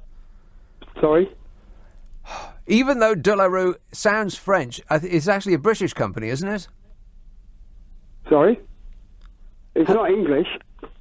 Well, what makes you say that? Well, because it's called De La Rue. Yeah, because they originated in Bordeaux. Yeah, well, it's, no doubt. But anyway, the people that are printing our passports aren't De La Rue. They're some French-Dutch company, the name of which I can't remember. It doesn't really matter, does it? The other one was bread. Yes. I stopped eating bread 18 months ago, and I've lost 5.5 stone. It is. It's remarkable. It just worked. Did you cut out anything else? Yeah, no, just bread. Yeah, just bread. Amazing, isn't it? Do you miss it? I'm eating potato, all vegetables, you know. Yeah, crisps. I'm eating meat the same, and I cut out bread. I don't eat bread at all. Yeah, and do you miss it? No. I did it first because I used to like my cheese sandwich, cheese and onion sandwich. Yeah. But once after a few weeks, no. Not really, no. And what made you give up bread then? Now. Why did you specifically give up bread? Well, because I was actually, it was my doctor that actually said if I gave up bread, I was struggling to lose weight, yeah? Yeah. And he said if you give up bread, I promise you will lose weight. Huh. And he was right. It wasn't bread in combination. It wasn't. Listen to me. It wasn't bread in combination with anything else. Just bread on its own. Just bread. Wow. See, I was completely right and completely correct in every respect, and I just happened upon that by accident. And the guy about the duty free. Yes. Doesn't he remember before the EU, it was 200 cigarettes, 1 bottle of whiskey, and 1 bottle of wine or something? No. One? It wasn't much at all. It wasn't much at all, honestly. It must have been a case, at the very least. You come back on the aircraft. Yeah, the aircraft? Yeah, oh, the aircraft. No, that's not how you do a duty-free. You don't come back by plane. You drive over there in a lorry. If you drive over there, you still got to come back to customs. Well, yeah, but the customs are different on a plane than they are when you're driving your... No, but what I'm saying, I used to go across, drive across with a lady. Who? We used to fill the car up with booze Anyone and you cigarettes know? and all that, yeah. A lady? That's a bit vague. Yeah, a lady. And, well, a great friend of mine, actually. Oh, yeah. And we came back through Dover, and actually we ended up paying £149 duty. Wow. Because we had too much. Okay, well, the trick is obviously to drink everything on the plane before you arrive at customs. Yeah, I know it's on the plane. It was 200 cigarettes and something else. Yeah. But if you drove out, you were allowed to. I think it was 3 cases of beer. Yeah. 6 bottles of wine. And a bottle of sherry for the lady. Yeah, a bottle of sherry and 800 cigarettes. 800 cigarettes. Well, that sounds like the healthy alternative to me. Thanks a lot, Dean. 0345 6060 973. Friday and Saturday night at 10. Nick Abbot, LBC. This is LBC from Global, leading Britain's conversation with Nick Abbot. Hello?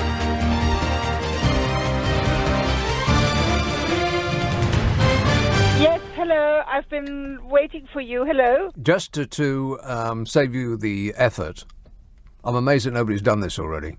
Maybe my glamorous assistant has prevented my eyes from being offended by a listener with material. But it appears that the police still have not found that golden toilet. Apparently they've got nothing to go on. So I just put that out there so that you don't have to. All right. Dee in Tulse Hill says, Nick, I love bread and chips and I'm as skinny as they come. So what should I do? Well, just carry on, Dee. Andrew in Chelsea says, I take exception to your recent caller saying that Brexit voters are not very nice people. Writing off 17 million people is really very bigoted indeed. Also to imply that we are all uncultured is rather nasty. As for myself, I'm a poet, artist, dancer and Leave voter. Huh. It's not just that Brexit voters aren't very nice people. Everybody's not a nice person. Apart from the President of the United States of America. Donald Trump is a very nice person. Apart from him, everybody else is not a nice person. And I think you'll find that that's a fact. This says, that a Labour Party with a left-wing leader doesn't want to join with a Liberal Party that's rapidly becoming Tory 2.0 surprises you. But no, it's the other way around. It's the Liberal Party that don't want to team up with Labour. I suppose they both are looking in the opposite directions, aren't they? Plus, remember how Swinson reacted to the possibility of Corbyn as the head of some national unity setup.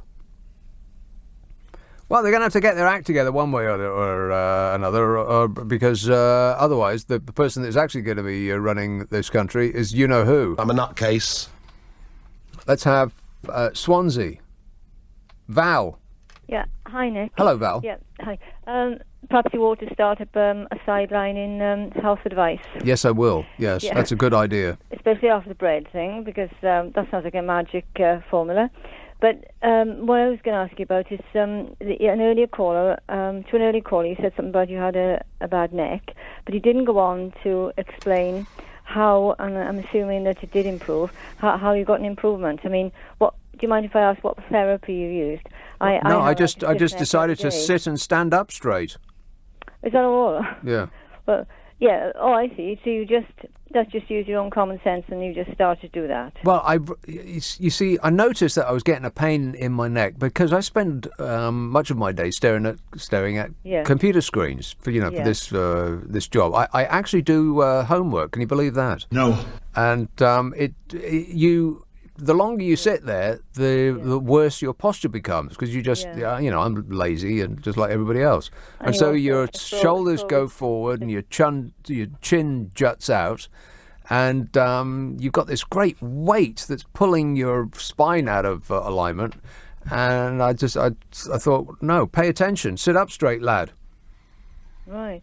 So this is more of your instinctive insight into health, then. Yeah, you definitely ought to start. I don't know what you mean by that. That sounds like you're offending me. No. I mean, obviously, as you say, it was just your own insight about it, really. Yeah. Yeah, and I'm you're insightful. Just sitting up straight, basically. Right. Well, I'll try that then. Yeah. Okay. There you go. You're welcome. All right. Thanks. All right. Thanks a lot, Val. Another satisfied customer. Affirmative. Aidan says, "What proof have you got that wine prices are going to go up?" Well, I've got no proof. What are you talking about? Well, wine prices have gone up already. Assuming that you are buying foreign wine, which seems to be considerably cheaper than English wine, which is really bizarre. English wine seems to be bizarrely expensive. Why is that? You'd think it would be cheaper being grown, here. But prices have already gone up. I mean, if the pound is worth 20% less, then it stands to reason that anything you buy from a foreign country is going to go up in price. If it hasn't already, then it will. I mean, the retailers are in a fight to the death, a massive price war, and so they are loath to pass on the prices, but they can't keep them down forever because the pound's lost 20% of its value. So when it winds through, they will have bought a lot of goods ahead of time at a fixed price, and so it's not necessarily going to happen the next day. It's not like the value of petrol goes up and down on a daily basis. I imagine that Tesco's and Sainsbury's and all the rest of them, they buy a lot of their stuff at fixed prices ahead of time. They have deals, and so the pound going up and down is not going to affect prices in the short term. But if the pound's gone down by 20%, they can't keep swallowing that loss. They won't. They'll pass it on. Bound to. They'll have to.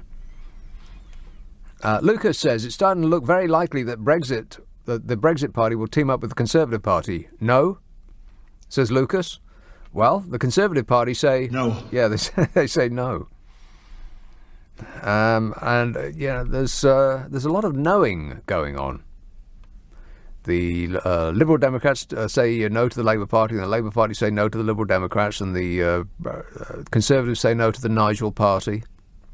But the only one that seems desperate to join another party is the Nigel Party. Curious, eh? Is that story. Boris Johnson has ruled out striking an electoral pact with Nigel Farage. He said no. And furthermore, no. A senior Conservative source said the Nigel Party leader should never be allowed anywhere near government. Wow. Nigel Farage should never be let anywhere near government, they said. Nigel Farage is not fit and proper to be in government. Uncle Nigel said that he'd offer the Prime Minister a non-aggression pact at the next general election, which would mean not fielding candidates where it might split the vote and allow the bearded Beelzebub in. But a spokesman for the Prime Minister, ex-mayor, current nightmare, said the PM will not be doing a deal with Nigel Farage. Meanwhile, a Tory source said neither Nigel Farage nor Aaron Banks are fit and proper persons, and they should never be allowed anywhere near government. That's what they said. And Uncle Nige immediately responded by saying, does the Downing Street spokesman want to play petty party politics or deliver on the wishes of 17.4 million people? It's time they made up their minds. They have made up their minds.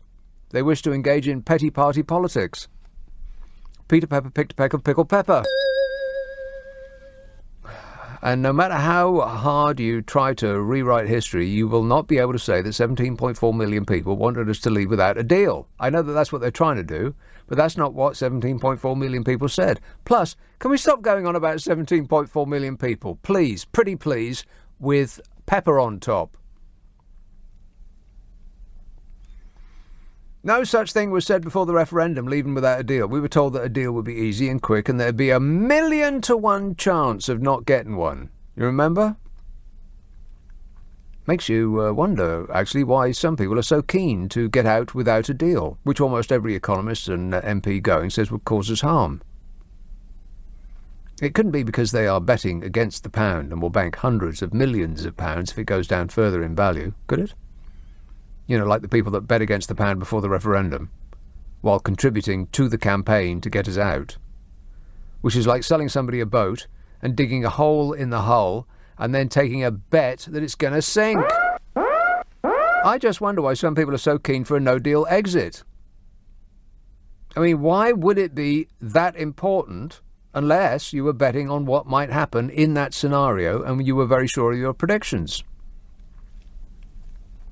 Now, the leader of the Nigel Party previously said that his offer of a pact was only available if Mr Johnson shifted to wholeheartedly backing a no-deal Brexit. And there were claims that he would agree in alliance with the Tories if his party was given a free run in 90 seats at the next election. Can you imagine that? 90 candidates for the Nigel Party. I mean, where's he going to get them from? Maybe the recruitment process was like the one that got me this job. I was walking past the building, somebody ran out and said, we're desperate, do you know anything about radio? I said, I've got one in my car, and they hired me on the spot.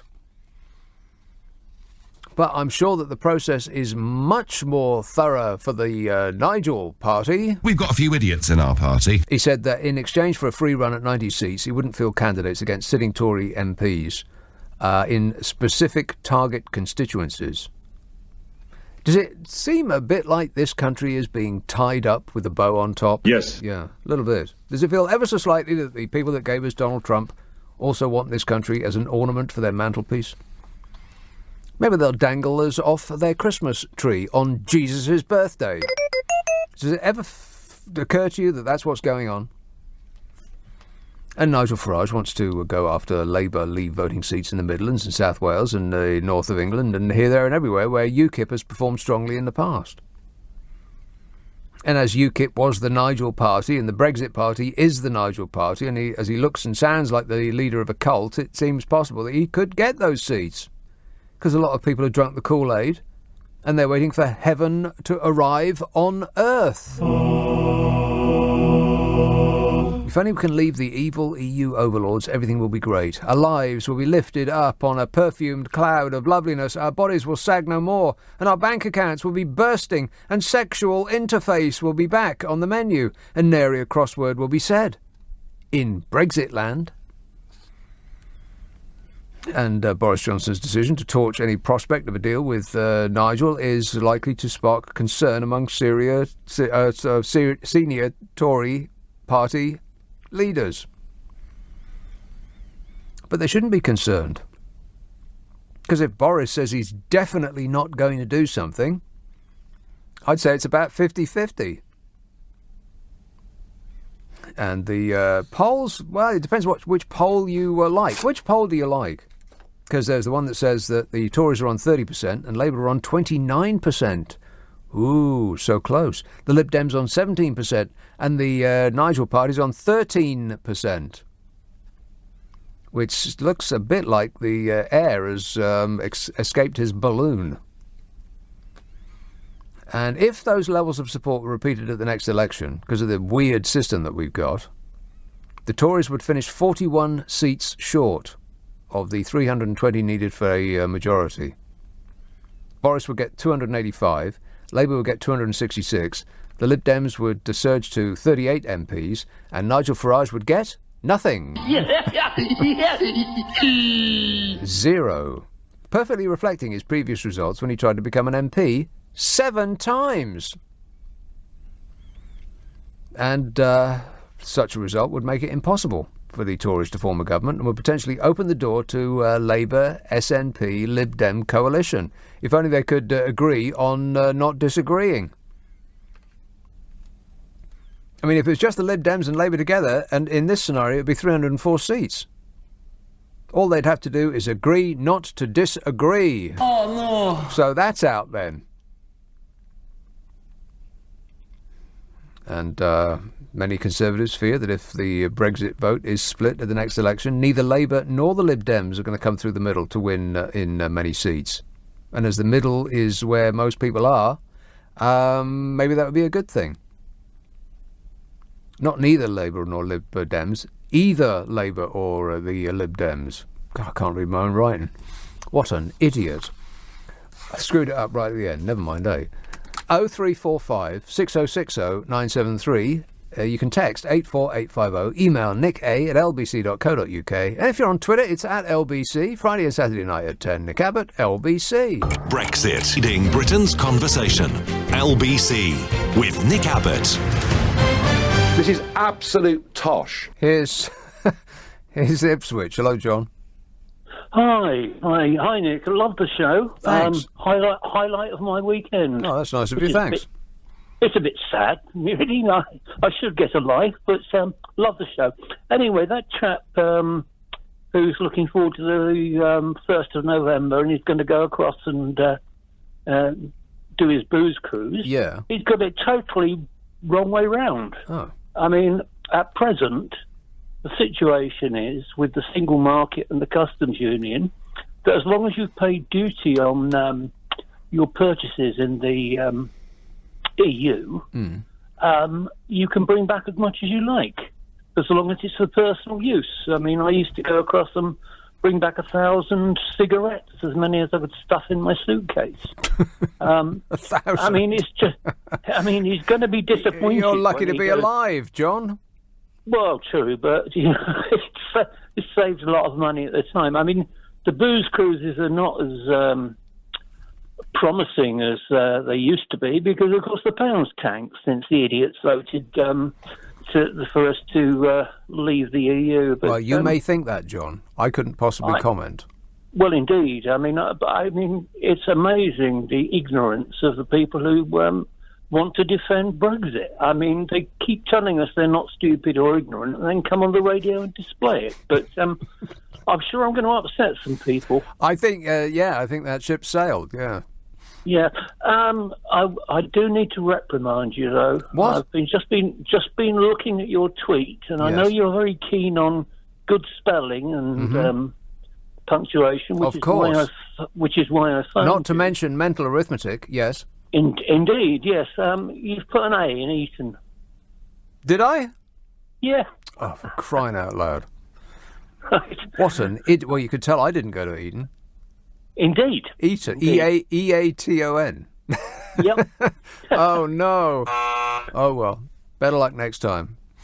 You deserve a punishment. Yeah, I'll edit it later and pretend it never happened. All right, good work. Okay. Thanks a lot, John. 0345 6060 973.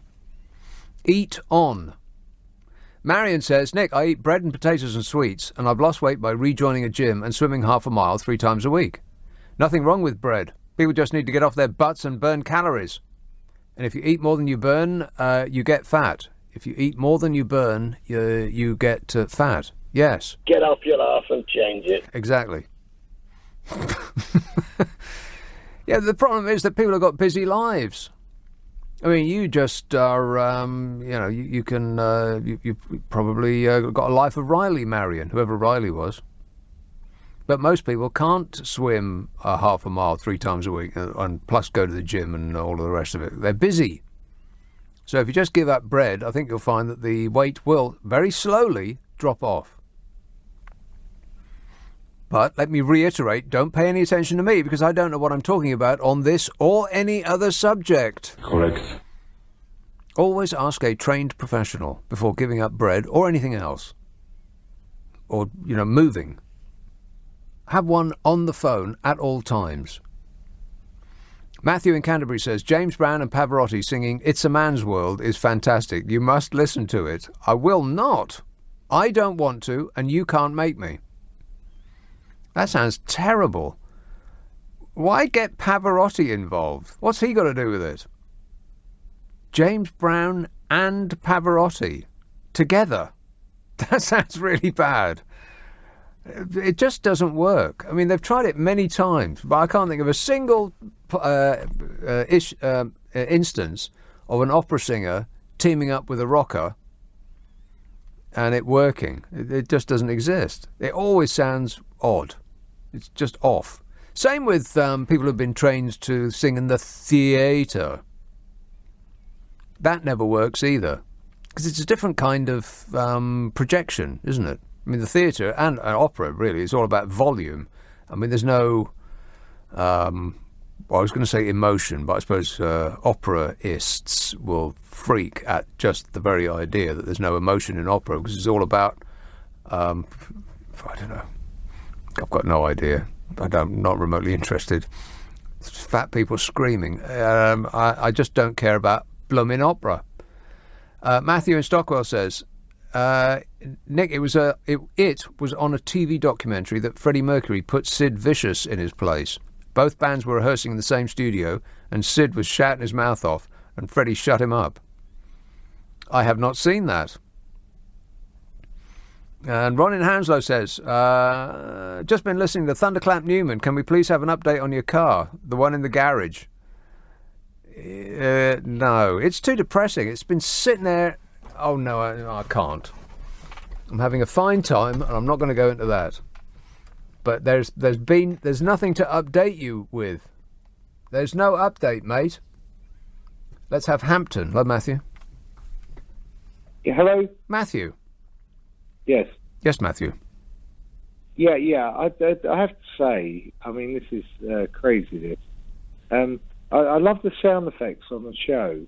And also, at the same time, I value everyone's opinions on Brexit. But? And everything else. But? So everyone's entitled to an opinion. But? But... You know there's a but coming anyway. Yes, it's a huge but. Go ahead. Yeah, the but, which is coming, is basically 51% voted out. No, and, incorrect. No, it's not. 52%. All right. Well, whatever. Exactly, whatever. I couldn't agree more. A third said in, a third said out, and a third said... Well, listen. My favourite producer, who comes on at 5 o'clock in the morning... Favourite producer?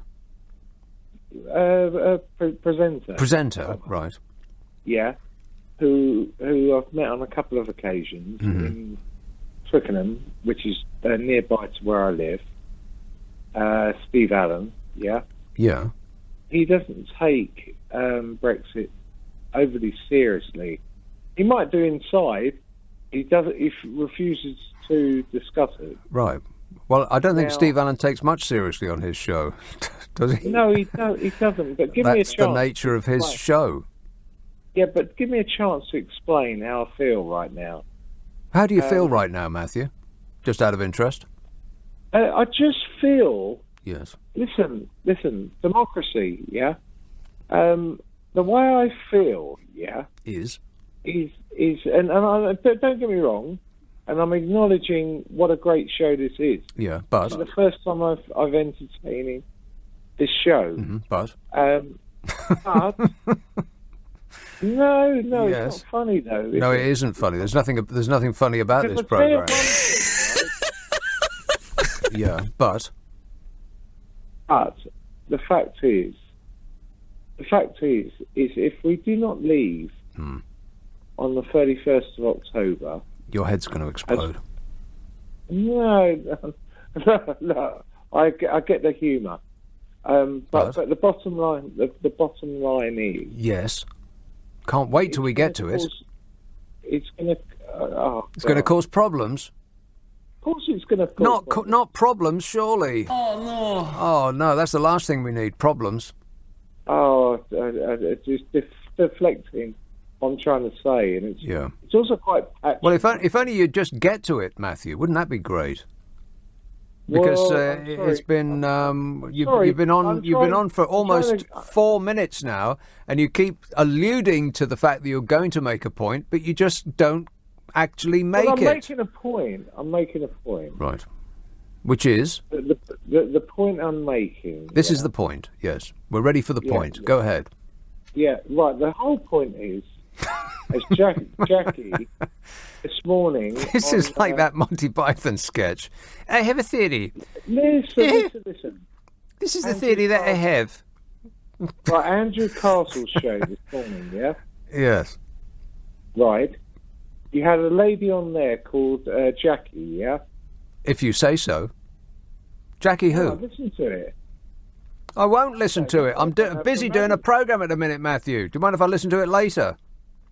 Well, exactly, so you won't give me the opportunity to make a point. Are you kidding me? You've been on for almost 5 minutes now. You keep telling us that there's a point, but you keep not getting to the point. Right, the point is... The point is, yes... is more voted out than voted in. And that's that. Well, it's not funny, though, is it? It is a little bit funny, yeah. Well, why is it funny? Well, you make it funny. It's just your natural delivery. You're a humorous person. Yeah, and also a consistent listener. Well, it's good to be consistent. Oh, crying out loud. You haven't been drinking battery acid, have you, Matthew? I'm just curious. That's just the thing that popped into my mind. I just want to make absolutely sure whether I should, call an ambulance or something. But anyway, thanks for making that point, whatever that point was. I'm sure there was one in there somewhere. If we just root about, we'll be able to find it. 0345 6060 973. You can text 84850. Email nick@lbc.co.uk. And if you're on Twitter, it's @LBC. Friday and Saturday night at 10, Nick Abbott, LBC. Hey, look, it's 12:30. The news headlines with Serena Farrow. Britain's Conversation. LBC with Nick Abbott. I really like you. Do you like me? Like, L-O-U-V-E. L-O-U-V-E. Loathe. Mark in Mitcham says, I bloomin' love your show and every one of your views. Everyone. That's a bit indiscriminate, isn't it? He says, I listened to that song by The Doors, but then I listened to it by The Stairs and it sounded much better. I'm being trolled by surrealists now. Fish train fireplace. James emails, if Brexit is taking oxygen away from everything, including climate change, does that mean that leaving tons of CO2 behind, does that mean that's leaving tons of CO2 behind, making climate change happen faster? Stop with the material, people. Just stop it. I mean it. Christine says, I'm a Brexiteer, am a very nice woman, and I like classical music. Well, good for you, Christine. And Drusy says, the first line of our national anthem should be, God save our gracious £80 billion that the royal family are worth, as we can't afford it. The national anthem is a blooming disgrace. I mean, apart from that awful dirge of a tune, it's all about giving our best stuff to Her Majesty. Like she hasn't got enough stuff. It takes 3 years to dust her knickknacks as it is. Don't we get to keep anything? Unless that is a treasonous thing to say, in which case I take it back. Let's have a call in Hackney. Richard. No, that didn't work. Wait a minute. Hit it harder. Hackney. Richard. Oh, hello, Nick. Yes, sir. Hello. Your texter, Christine, won't be so happy when she's playing her classical music after Brexit, and she has to play the surplus for the surplus money because they're all foreigners. I mean, she's not going to be pleased then. I've got no idea what you're talking about. Let me ask you this: do you? I did when I started the sentence. But not at the end. I No, get it, yeah. it's one of those that Sort of unravel. No, I lost phoned your in way because- halfway through, yeah. Yeah, you were chatting about the Nigel party. Yes. And I've just got a couple of numbers. And my favourite number is... 8? It is. That's one of them. But my favourite number is that 7. if you add up all of the numbers, all of the people who have ever voted for Nigel Farage in his entire life as a Westminster candidate, you get? Less than the current majority of Diane Abbott. Wow. Is that true? It is true. So if you took every single person who's ever voted for Farage, even multiple times, and subtracted them from Diane Abbott's current majority, she'd still win. Wow. Nigel Farage is not fit and proper to be in government. And how do you come to that conclusion? Where do you get these facts and figures from? You can do all of this on WhoGov polls and just pick up the numbers. Oh, you mean do homework? Oh, well, that's out. That's, yeah. But I don't understand his theory. It's like he's talking to the Tories and saying, if you give up 90 seats and let 90 of my people into power, I will not do what I've done in every election, which is to win nothing. I'm not interested in power. Well, to be fair, he didn't personally, as far as I'm aware, say that 90 seats thing. I think his people passed that on, or somebody came to that conclusion, or I don't know where that actually came from. But I'm not sure that it came from his own mouth. Is this one of the anonymous sources? Well, maybe. Who knows? It's like it could be one of the people in his party. We've got a few idiots in our party.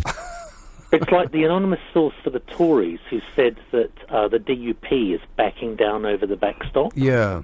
Which was brilliant until Arlene Foster stood up and said, "Oh no, we're not." Yes. And you think, well, who leaked that then? Well, they probably leaked it in order to try to persuade them to do just that. How's that working out, by the way? Oh, I've got another numbers for you, voting numbers. Boris Johnson voted in by 90,000 people. Well, yes, that's the 0.2% of the population that were allowed to actually decide who our next DRIA leader is going to be, and then that was the percentage that, I get it. When we held a public vote for what we should name our new Arctic research ship, 120,000 people voted for Boatface. Right. And that was annulled as just being too ridiculous to think about. Yes. But it was the will of the people. I'm saying if we can do it for the name of a vote, why can't we just turn around and say, look, I'm sorry, I don't care that 90,000 of you voted. It's just too ridiculous to think about. The grown-ups are stepping in now. You had your fun. All right. Thanks a lot, Richard. Okay. Got to go. Ta-da. 0345 6060 973. Frank says, hey, Nick, you spelled Eton wrong on your Twitter. Where is Eton? E-A-T-O-N. Well, I feel so foolish. Mind you, when I did clack out that message really, really quickly on Twitter, I think I misspelt every single word and then had to go back and correct them all. But that's just my typing. I never got taught typing. It's I just stab really quickly, more or less where the keys are, and then I go back and correct it afterwards. I guess I didn't correct that particular thing. Now I feel like an idiot. Can you imagine that? Yes. John says, one of the worst records ever released was a recording of West Side Story using opera singers. Terrible. Yeah, opera singers. I mean, stick to opera singers. You do that really well, for people who actually like that kind of thing. Me, not so much. I mean, I like the hits. Every now and again on Classic FM you get the hits, like the one that goes...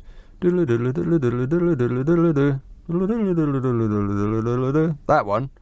And then there's the the other one, the Nessun Dorma, however that goes. How does that go?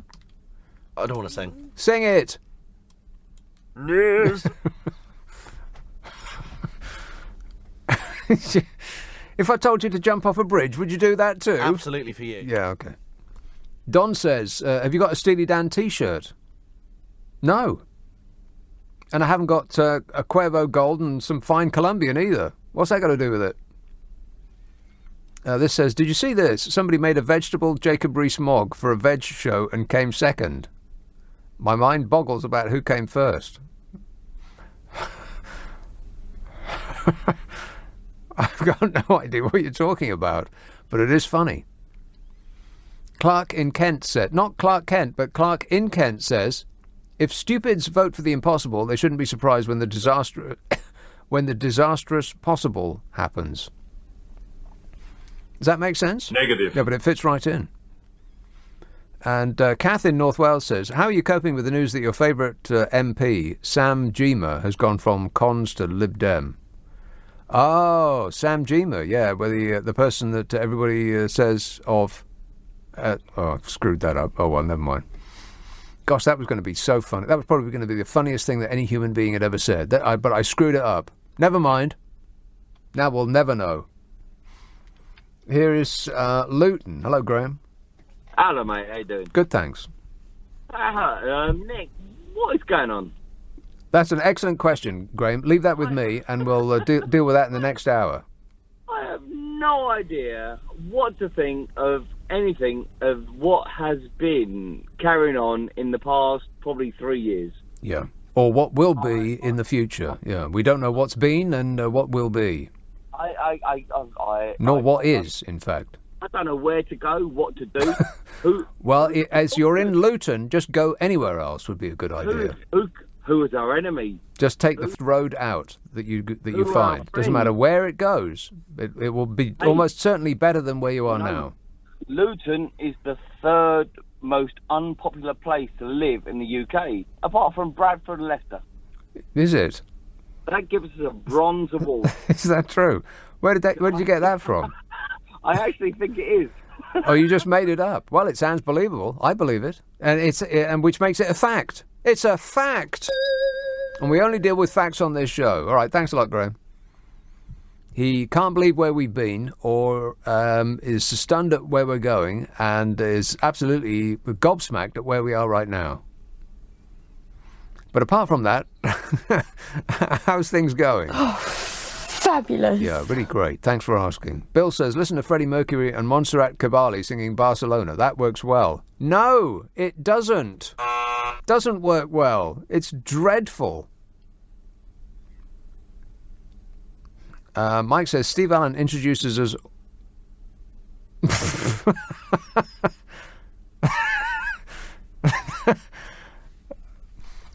we should tweet that. That is excellent. It's a Jacob Leaks Mogg. It's a private pike in a recumbent position, sprawled across the benches, as he was, like a 10-year-old that's trying to impress his schoolmates with how much he can get away with. In leak form. Jacob Leaks Mogg comes second in Newent Onion Show. That's priceless. That's good work there. How did you come up with that so quick? That's brilliant, isn't it? It is great. Can we tweet that? Let's try and tweet that. All right, we'll try and tweet that for you. How will people find it? Perhaps on your Twitter? Well, I don't know how to do my Twitter. I don't know how to do your Twitter. Well, I don't know how to do my Twitter when I'm not at home. I don't do Twitter on my phone. I've disabled it because I just can't be bothered. But I don't know. Get that out there somewhere. Just print it out and throw it out the window. Go on, stick it on our website. Maybe we shouldn't do that because it's not my business. But you just do an internet. There you go. Do an internet search. Have you seen the internet? Disgusting. There's just so much stuff on it.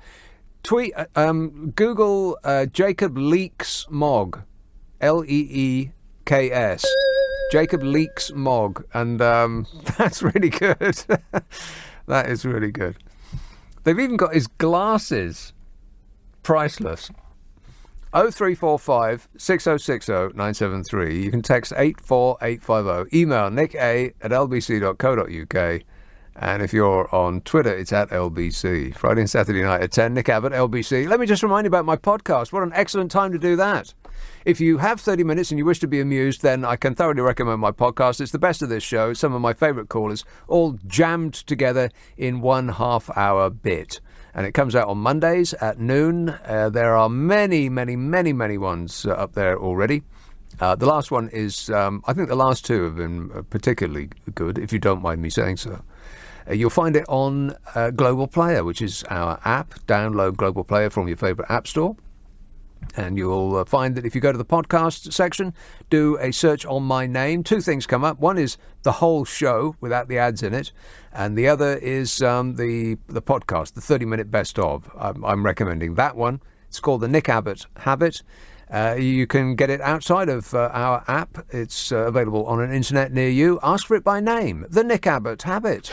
LBC with Nick Abbott. Call 0345 6060 973. Tweet at LBC. Text 84850. Come on, we're running late. Andrew says, have you not heard Eskimo by Damien Rice? Amazing song, has opera singer and pop singer on it. Well, let me ask you this. Is it a pop song that's got an opera singer on it? Well, in that case, it's a no from me. Rob says, Jacob Leaks-Mogg has changed my life. In all seriousness, regardless of your politics, you have to admit that it's one of the funniest things we've seen recently. I do admit that. And this says, how can you not like Fidelio by Beethoven? Fiddling who? Is that the one that goes...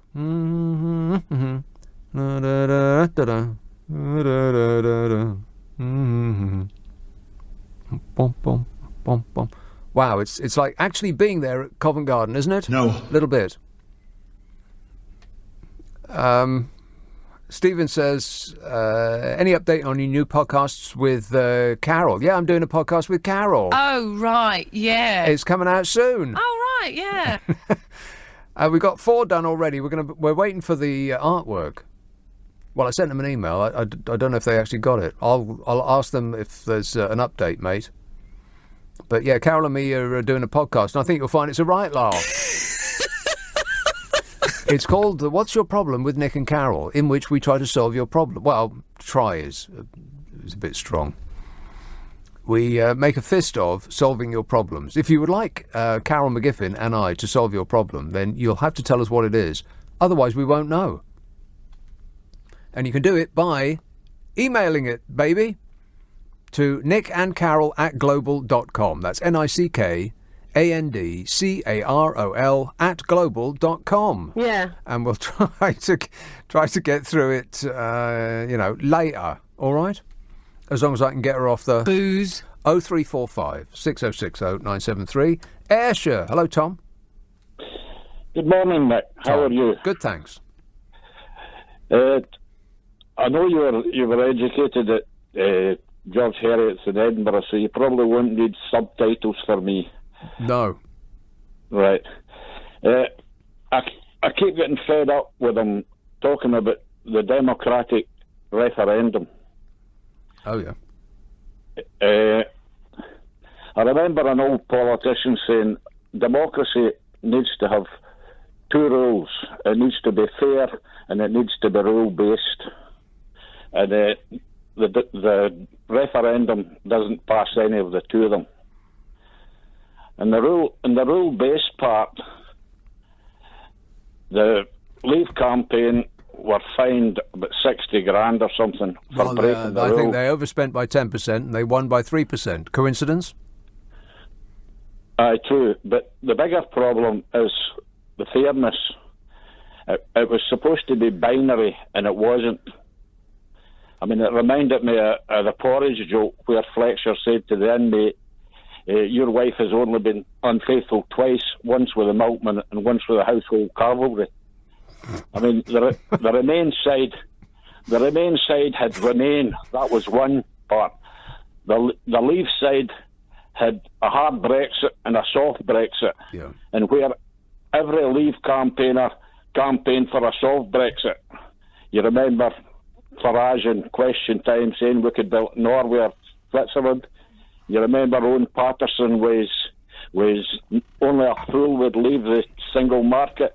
Every one of them, and after they won the vote, they all changed to a hard Brexit. Yeah, they all rewrote history. But I think let's go back to a wise politician once said, "Never ask the people what they think because the danger is they might tell you." Who was that?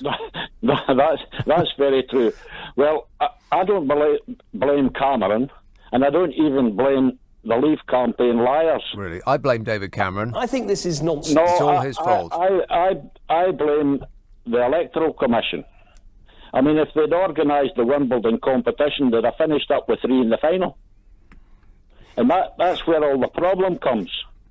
I feel sorry for the MPs trying to figure out what the will of the people was. Wow, we found one, ladies and gentlemen, somebody who feels sorry for MPs.